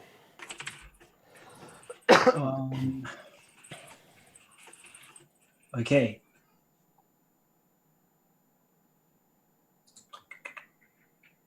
I need hands to use a healer's kit, right? Yes, but you can drop your sword as a free action. Okay. If you drop your sword, you're gonna die. Or javelin, rather. Yeah, drop my javelin. Okay. And I. God, I can. I mean, okay, I also have Revivify. It's Just letting you expensive. know. It's a 1,000 GP spell. No, it's 300. Oh, really? It's only 300? Fuck it then. And we've already bought the materials and taken them out of our we money. The only thing is, let's talk about that spell, because these guys are literally like eating her flesh. If her body is damaged, then I can't restore any missing body parts. No, my corpse will be badly impaired. But if it's like It says you have wounds a creature on that has your died body, nor can it restore. You know what? If you're being, it depends. Like, I'll say there's a chance that it's gonna like bite off a hand or some fingers or something during like on you can't each turn regrow that it but chews you on would her. be alive. Yeah. Do what you gotta do. Yeah. I am dead. I don't care. Like Okay. either way, me the player, I'm chill with whatever. Yeah, I figured. We haven't had an elf character lose an arm for a while, so. You fucking. So I'm not sure if I've done this correctly on my sheet. Yes. I apparently have 9 potions of healing. That doesn't seem like a That thing. seems that would happen. incorrect. I feel like that's a I don't lot. remember of you saying potions that of you bought healing. that many. We Yeah, did I buy a remember- bunch though from the marketplace. I mean, I have 3 I Yeah. have 1 potion of greater healing. I mean, I think I'm sure it's I them. kept what you bought from the market like written down. Only the things that we rolled for. You have a potion of greater healing and 3 more potions of healing. And I have from all the of those market. because I purchased them all. Yes, bought my I Macari. do have regardless of whether it said 9 or not, I have a potion of healing from somewhere. Yeah. Is that okay if I can't remember exactly where it's from? Yeah, I mean, I think that there was there must have been an opportunity in Heist for you to get them. They're pretty common items. I feel like when we were shopping, you might have just pulled it from the common items list and been like, I'll get one of these. Yeah, I think it's a Heist potion. It's fine. I don't know if That's 9 reasonable. is realistic. I don't know where 9 came from, but whatever, that's fine. Yeah, me neither.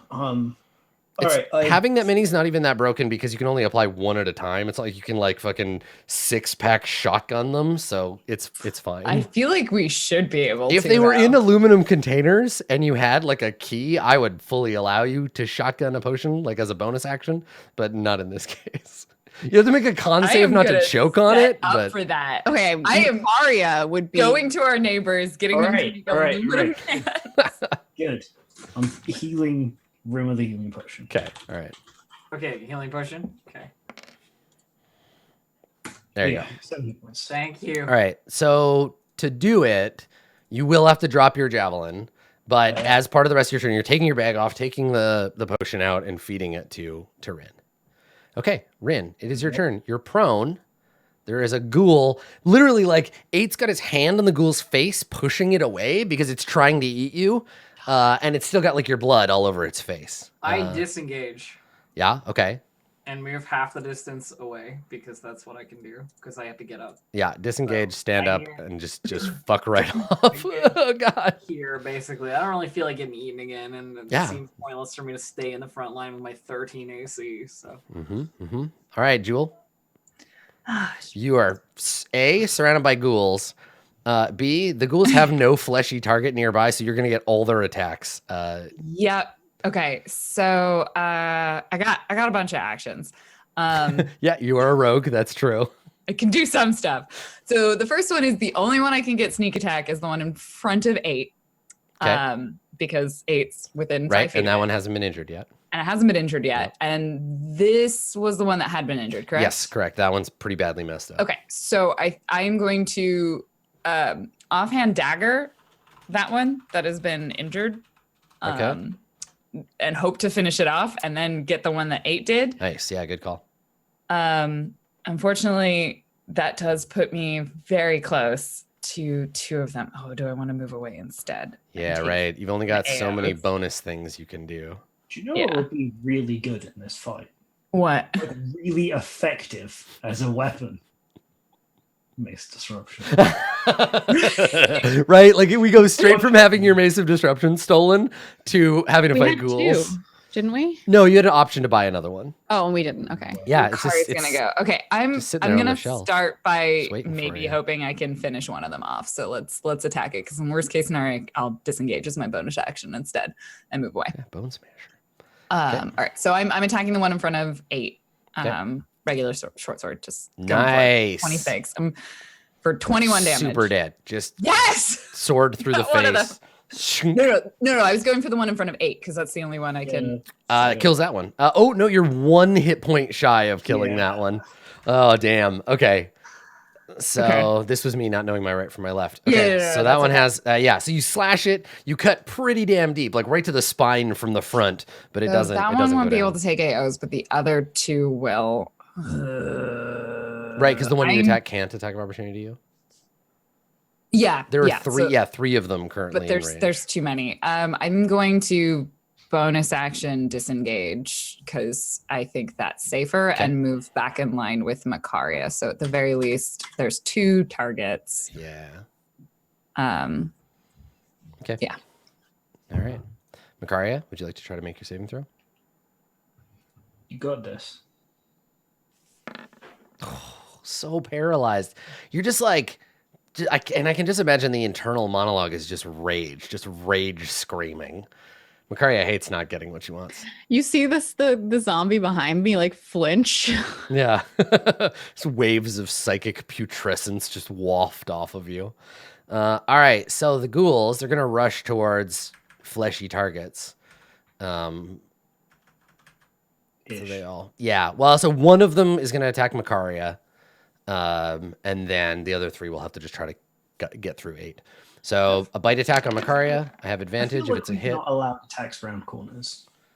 Where's her attack around a corner? He means through you 2.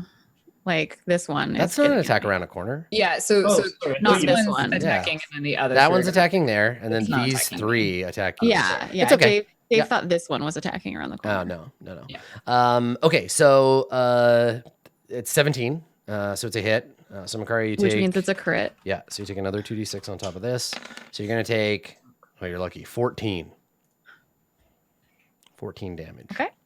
Okay, and then 3 of them attack 8. This one I get paralyzed. I don't know. Claw, which is a miss. Crit with the claw attack. You take 8 slashing. All right. Con save, please. Can't you do any kind of like cutting words? Not on a for crit. I No, can't for reduce a crit. That's why I paused. not on a What's the DC on the con save? It's 10. Right. Don't roll a Do 2. you want? Don't roll a 2. Do you I want? mean, I will give you my inspiration. you're good. Okay. And then the third claw attack. Don't forget to take that damage off. You took 8. Yep. Third claw attack is a miss. All right. So the ghouls are just like scrambling at your armor and your shield, and you're just blocking the way, being a big tank. It is your turn, 8. Okay. I wasn't paying enough attention. I didn't see which one had taken the damage. This one next to me. I can finish that one off. I should be able That's to the finish. one that you say took damage? I assume so. Because it's the one that was It's there. not. And It's not. That one's fine. Oh. Yeah. You can see. I was gonna not tell you, but you can see them. This one's all fucked up. So. Okay. All right. So in that case, since that's the one that's attacking my friends anyway, I'm going to attack it with javelin. Okay. As I pick it back up as part of Yeah. You miss. I'll try again. Okay. There you go. There's no way you can not kill him, even with a 1. All right. Jam him in the face. He doesn't notice. Jam him again in the eyeball. Goes right into his head. And falls over. I'm going to action surge. Nice. I'm going to Probably attack smart. the top one, Okay. or the one above me now. Yep. And mark it, Fuck yeah. but I'm also going to attack again. Yeah, that's right. I might just kill it. Okay. Yeah, you probably will if you hit it again. Okay. Yep. That's for damage. Oh yeah, super dead, extremely dead, mega dead. Okay, and I will. I'll push over the one in front of me in case George wants to move. Right. Up to So you. No need not to. slam him with your shield. Nope. I got a 15. Okay. He just like holds onto your shield, like getting hit by a car and holding onto the front of it. Cool. All right. Rin, it is your turn. There is a zombie looking at you helplessly, like, please, I want to help so bad. Somebody just give me a command. I cannot tell the zombie what to do. He's just like, please, let me help. I just like, I really like, it's super weird to me that like exerting my will is something I can't do while my body is paralyzed. Your but it's brain is incapacitated. also paralyzed. Yeah, I'm paralyzed is a not It's weird. correct term for a Yeah. Yeah, it's weird that they don't just call it incapacitated, even though that's what it comatose. I am going to viciously mock is. Not the any different. ghoul in front of 8. Okay. All right. Really? You eat flesh? Just flesh? Maybe branch out some vegetables? Eat some You're gonna damn get vegetables. scurvy. And this is the one in front of 8. Your teeth will fall out. You mock it to death. It is dead. Nice. Yeah, you have mocked it into the grave where it belongs. Yeah, you're like, really? Come on! It looks up at you, and it's just like, "Argh!" And its head just bursts like in Scanners and just falls over. Yeah. Oh no, it's 15 DC, so it doesn't die. Oh, you fucking guy! I rolled a 15. I thought it was 16 for some reason. Aww. All right, well, this is the universe where that didn't happen. Chat, shut up. I probably would have noticed anyway before we moved on. It's save for no damage. Okay. Do you want to move or do anything else, Rin? No, I'm good here. All right. Sorry. Jewel moves up. We'll go with. We'll go with. I want to try and kill 2 of them, but I don't think I can. Oh, if it's got less than 5 hit points. Yeah. We'll start with the bonus action offhand dagger. Mm-hmm. Yeah, sounds like a little guy. Yeah, she Oh misses. boy. With that one, Just finish it, yeah. I just gotta go in with the short sword. Cool. Go. I want to feel good about all this damage that I do because it's with sneak attack. You go up one side of the chaos plateau and you come down the other. Oh, like, you killed it so many times. So I'll just say this: this ghoul had 1 hit point, Yep. and you just dealt it. So 26, 37, 15. 41 hit points of damage. 41 hit points of damage. She's just like, fuck you. Wow, just She fruit ninjas this. Yeah. Cool. Yeah, I think that's what it is the first one is just to distract it. It looks at the knife, and there's like a flash of sword strikes on a black screen, and then just like a bad anime, he just like separates into 15 different chunks and falls on the ground. Horizon. This is the first time I've ever crit with sneak attack. Rules did of nature. That's Right. your turn. Yeah, you stab him 15 or 16 times, and then it seems like nothing happens, and then he just sprays blood in all directions. The best. All right, Makaria, would you like to try to unparalyze yourself? Yeah, Okay. I would. Unfortunately, I cannot. Progressively worse constitution. We look save. over at the zombie, and the zombie's wearing a little cheerleader outfit with an M on it, and it's like waving little pom-poms, like, come on, you can do it. All right, the ghouls. The last remaining ghoul is going to throw itself at its fleshy target. Actually, I think it can move. The ghouls are smart enough to do this. It can go around.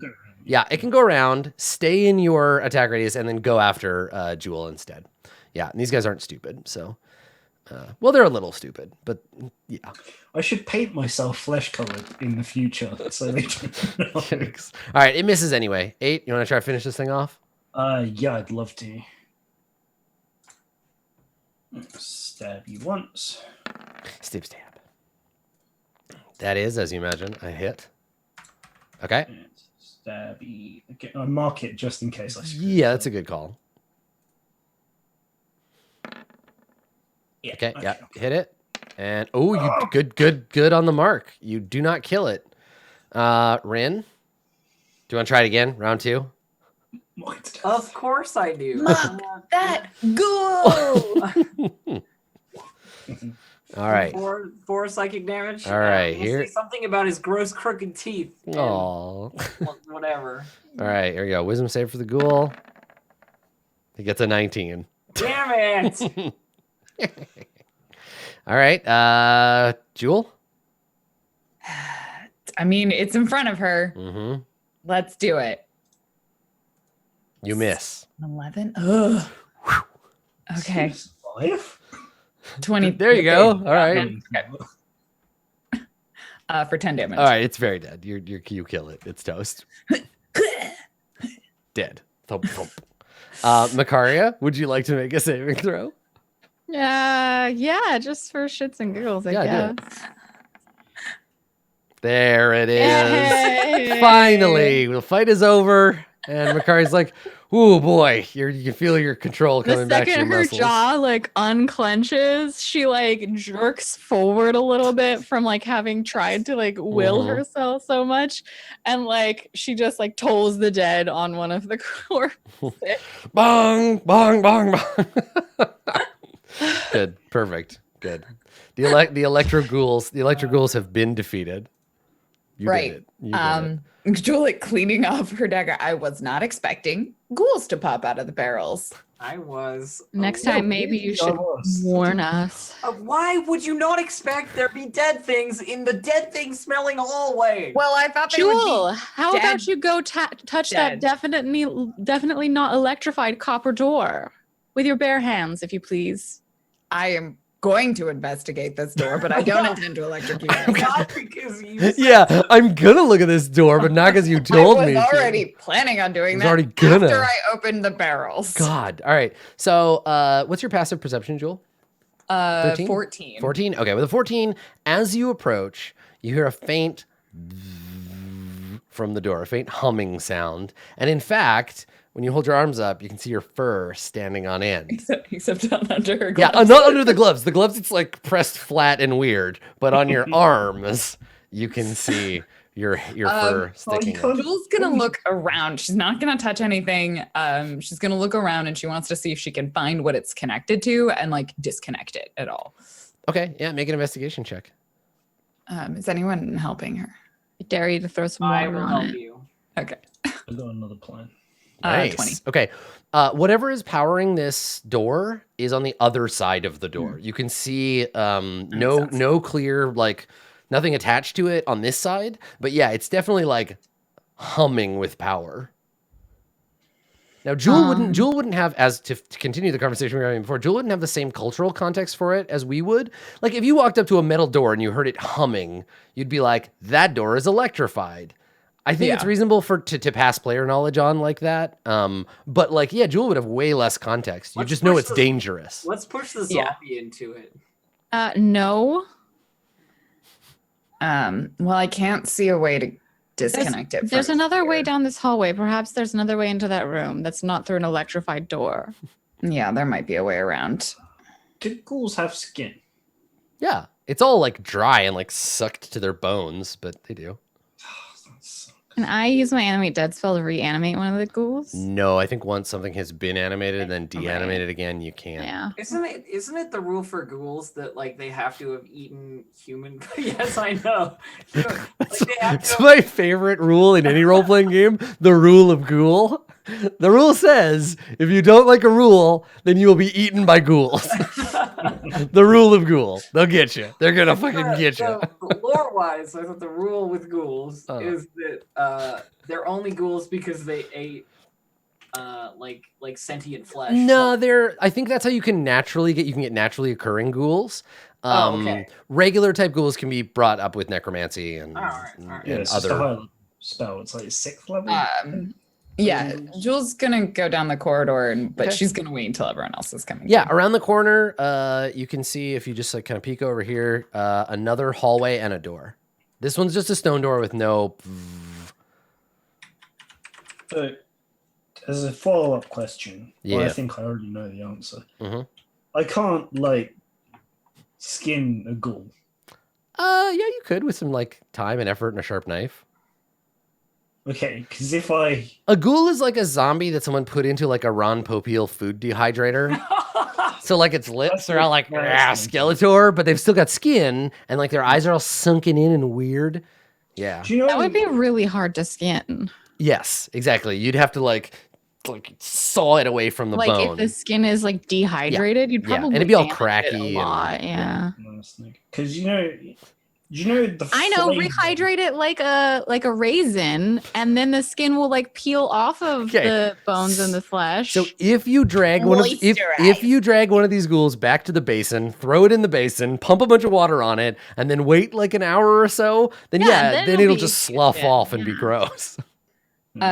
Jewel waits for the group consensus of hallway or door. well, I was trying to tell if you. we are trying to get into the room that was behind the electric door, it's probably farther that way. All right, down the hallway then. Let's try that. Okay.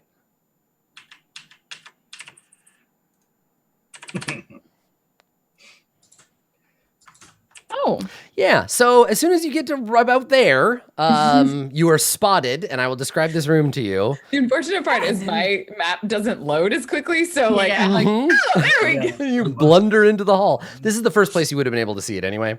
So the room, this did indeed get you access to the other room. So this room is a sort of rectangular shaped room. You can see there is an archway over here. There is a chute in the southeast corner over there that descends kind of like diagonally down. Maybe most importantly, the floor is copper plated. There are copper plates all over the floor. In the middle of the room, there is an enormous man made up of the parts of other enormous men. So its arm is from one guy and its hand is from another. And then, so it's, it's a big, like loincloth wearing Frankensteinian type creature. And then floating behind it is a skull. There's a floating skull The floating skull has 2 like vacuum tube light bulbs for eyes.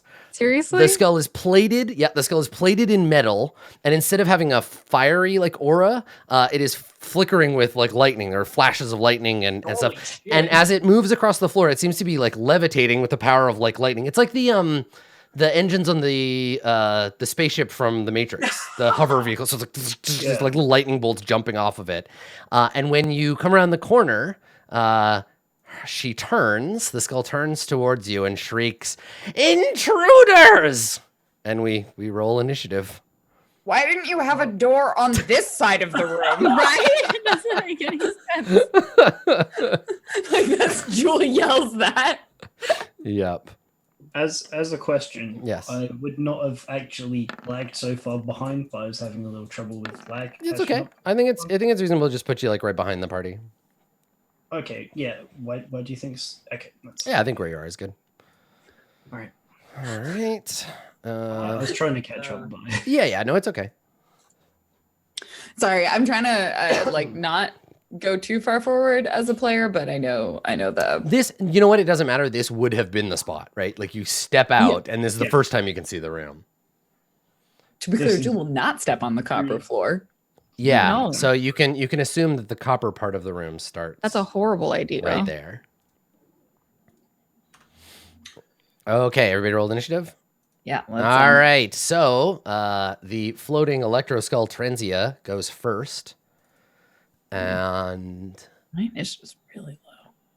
I mean, yeah, she's gonna zap. she's gonna lightning bolt. Yeah. Now let's talk about lightning bolt for a moment, because the lightning bolt of my mind and heart bounces off of things. Yeah, but does the lightning bolt of 5? Does the lightning bolt of 5e also bounce off of things? No, because it if this doesn't. is, well, you don't know that. You're just saying that because you don't want it to. No, We can because I check. played a character who had lightning before. Because it should do But this. No, it doesn't do that. You would never. Have I don't know let how do many that feet for it me. is, but it's a line. Yeah. No. Let's have a look. Let's take a look at lightning bolt. It is 100 not feet long, at all. 5 feet wide, blast in a direction you choose. It says nothing about bouncing off of anything. No, it would never. Like I think not Arcturus, but someone else had lightning bolt, and it never was ruled that it would bounce. I 100% Definitely know, wouldn't. It definitely wasn't Arcturus because I would have ruled that it does bounce, but it doesn't anymore. I 100% know what you're thinking of because in Baldur's Gate it Yeah, bounces. in 2e it totally bounces. It's a line in the same way that a fireball like blows out. Yeah, no, I totally would. No, If it were my call, I would, but it doesn't. So, okay, so it just hits Jewel, but how thick is a line? Just one square? It's 5 feet wide. 5 feet. Yeah. Okay. So, yeah, it just hits you two, or potentially. Okay, so Jewel, I imagine you have a bonus or something for dexterity saves, right? I can just make dex saves. You don't have like an ability that gives you advantage. Well, on anything? evasion will Well, work. evasion will mean if she succeeds. Yeah, but evasion's a higher level rogue Yeah, ability. you don't have that Everyone's yet. like, you have evasion. I'm like, I don't have that yet. Oh yeah. I have uncanny dodge. That's what you get at 5th. That's for, Never mind. All right, this. so the skull opens its mouth and horks out a big glowing lightning bolt that boing, boing, boing, and bounces around, but only hits the front two of you. So, make a dexterity saving throw, please, Makaria and Jewel. If the one someone that I'm really good wants at. Yeah, 26. I hope that succeeds. Okay, yes, it's a DC. What's her spell DC? higher DC. than It's a DC 26. 13. DC 13. Oh, So you yeah. both get it. So you only take half of whatever this is. Okay. Cool. Half of whatever ridiculous amount of damage. 15. You both take Whew. 15. All right. Boy. So she blasts a lightning bolt, and then she's gonna move. Let's see here. Wait, so with uncanny dodge, could you take half of half? No, because it's not an attack. It's not an attack. If I do a save, it's not an attack. If she rolled an attack, then I could uncanny dodge. But normally, you don't do half damage on a saved attack check. But I guess it would be half of half if that was a weird Yes. thing that occurred. So she just shot a lightning bolt out, and you Yeah. weren't dexterous enough to avoid all of it. No one is. But if she had attacked you with like guiding bolt or something, Okay. Rin, it is your turn. I can see nothing of what's happening except that a lightning bolt just fried my friends. Back up, back up, back up, back up. Is that what you're saying? Okay. Probably. I will do as bid. Mm-hmm. And 1, 2, 3, 4, 5, 6 around the corner. There. I back up. That's my move. All right. Do you want to do anything else with your turn? Nope. Okay. All right, 8.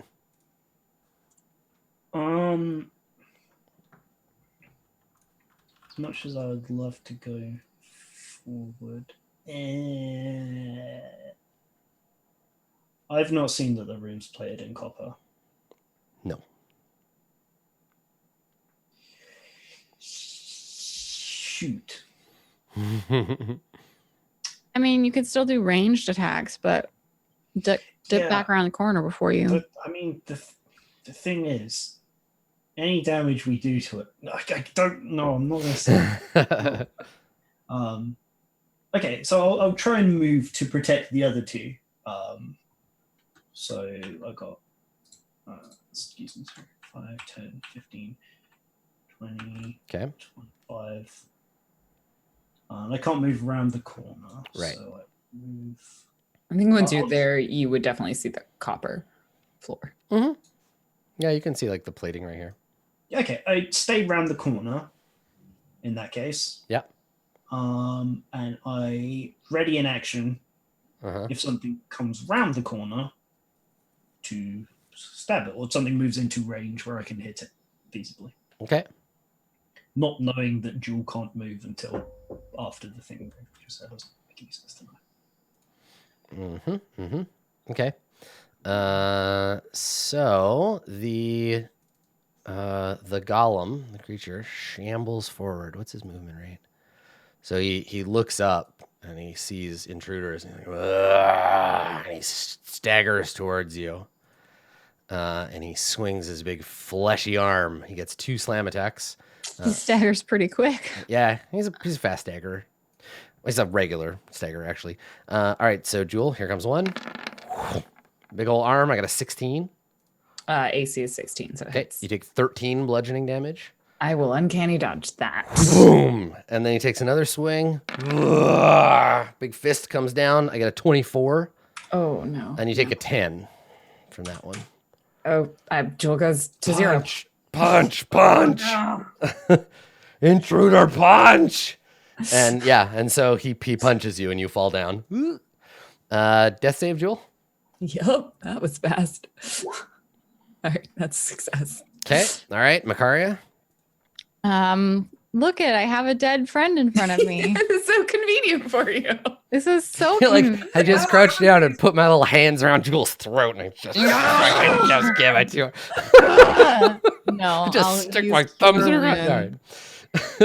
A level 2. I don't know how many dice this is, but don't ignore the number. I just want to see how many dice. It's 1, 2, D8, 16 plus 4.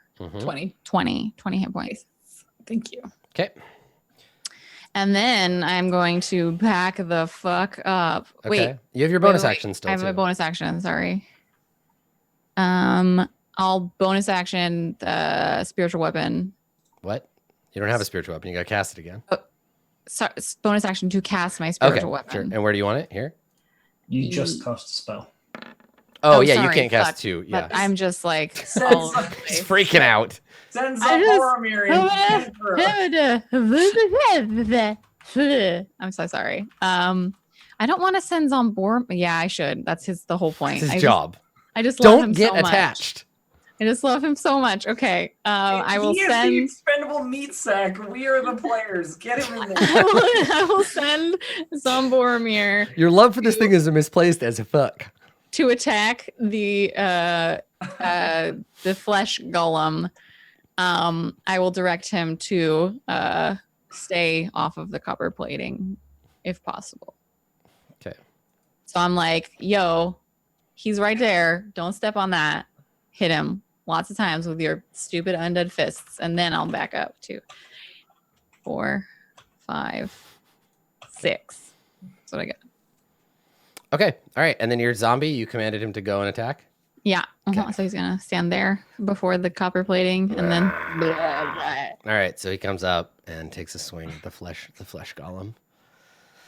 All right, go ahead and attack. Sorry, I was muted. He just slams. He's just a slammy boy. Go on and slam. Wow. He gets a 4 and a 23, but only the 4 counts. So he comes up and like paws at the flesh golem, who just backhands him. He falls backwards. So I just love him so much. So we cut back to the flying skull, who's just cackling like lightning flying off of her, the tubes like blattering in her eyes. We definitely do not have time to finish this fight, so we will put a pin in it, and we'll come back to the laboratory of the flying skull next time. Ooh, I've been looking forward to this. This is one of the fun, like weird funhouse fights. Yeah, it really is the way it's set up. Yeah, copper floor, flesh golem, laser eye guys. Oh yeah, elf and switch. So let's start doing. We'll start doing the shout outs while I adjust this thing. Let's begin with someone who's in the right place. Blue Jay, why don't you start? Hi us nerds, I'm Blue Jay. I do a lot of role-playing games, computer and tabletop, simulation games, survival games. You can catch me most days on twitch.tv/BlueJay or over on Twitter at BlueJay_712. You can see all the role-playing stuff I've been doing on BlueJay.tv/portfolio. And the finale of a show I am GMing is this Saturday. So catch that out. It'll be great. Nice. Excellent. I expected you to use your shout out time to just say the word games over and over and over for 30 seconds. Games. All right, everybody's reorganized. Dave, go next. Okay, sweet. Cool. Thanks everyone. If you would like to follow me on Twitter or something, that's at Dave_the_human. And on the Twitch, it is Dave_human. And if you want to send me some, I don't know, nice pictures of cats, I could use it for the next few days. I've got some stuff coming up. Yeah, it's good to do this, take my mind off it. I will also pay extra special attention to Dave's mentions now, so that I can see the cat pictures. Get on it, internet. Speaking of cats, down over here, it's Jewel. Do the thing. Go. Your resident stabby tabby trap trigger. That's what I'm here for. How else do you play RPGs? Yeah. Caution. My name's Random Tuesday in pretty much all of the places. You can find me and my cosplay progress pictures in Instagrams and Twitters. You can find me playing other RPGs over on Roll for It and Geek Space TV, or streaming, working on cosplay and my own stuff on Random Tuesday. Come find me. Also, feel free to send me cat pictures. Cats are great. Dogs are probably better. I prefer dogs myself if you're sending pictures of animals. Sorry, no. I love dogs Wrong. so much. Sorry, no. I do the thing where I see a dog on the street and I go, dog. Yeah. It's a problem. All right. Last but not least, Elf, are you just going to go and play Neverwinter right now? Or are you just going to go and do it?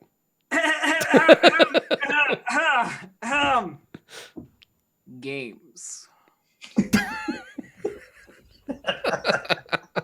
I heard you like that. Perfect. Thank you. Minimalism. I like it. If you want to follow the brilliant performance artist to my right here, her name is Distracted Elf, and you can find her on Twitter at Distracted Elf or on twitch.tv/Distracted Elf. I'm Adam Coble. I've been your dungeon master. Next week we should have some cool special stuff for you. I mentioned this during my GM prep, but we have new character art. We have upgraded 5th level plus character art of all of the charters, and it is I'm so glad that we didn't die. fantastic. It is very cool art. I have to say, I'm really glad it didn't die too. Yeah, like wouldn't it be funny if before we even announced the character? I wanted to show them off today, but I was like, no, we have to pay the artist before we use it. So we're getting some money into our artist hands, and then next week we should have new character art. The alternate 8 costume where he's a juggalo, we're still working on that one, but don't worry about it. We'll get to that. I know where you live. I will come all the way down, Fuck. punch you in the mouth. So if you want to watch me dig through all of level 2, if you want a preview of level 2 and you want to see kind of my reactions to it and my prep for it, you're going to be able to find that on the Roll20 YouTube channel, along with a bunch of other good shows. But as usual, you can tune in right here every week, at least every week, or we're all in the same country, to check out this show. So thanks for watching, everybody, and we will see you next time. That's it for us. Bye, y'all.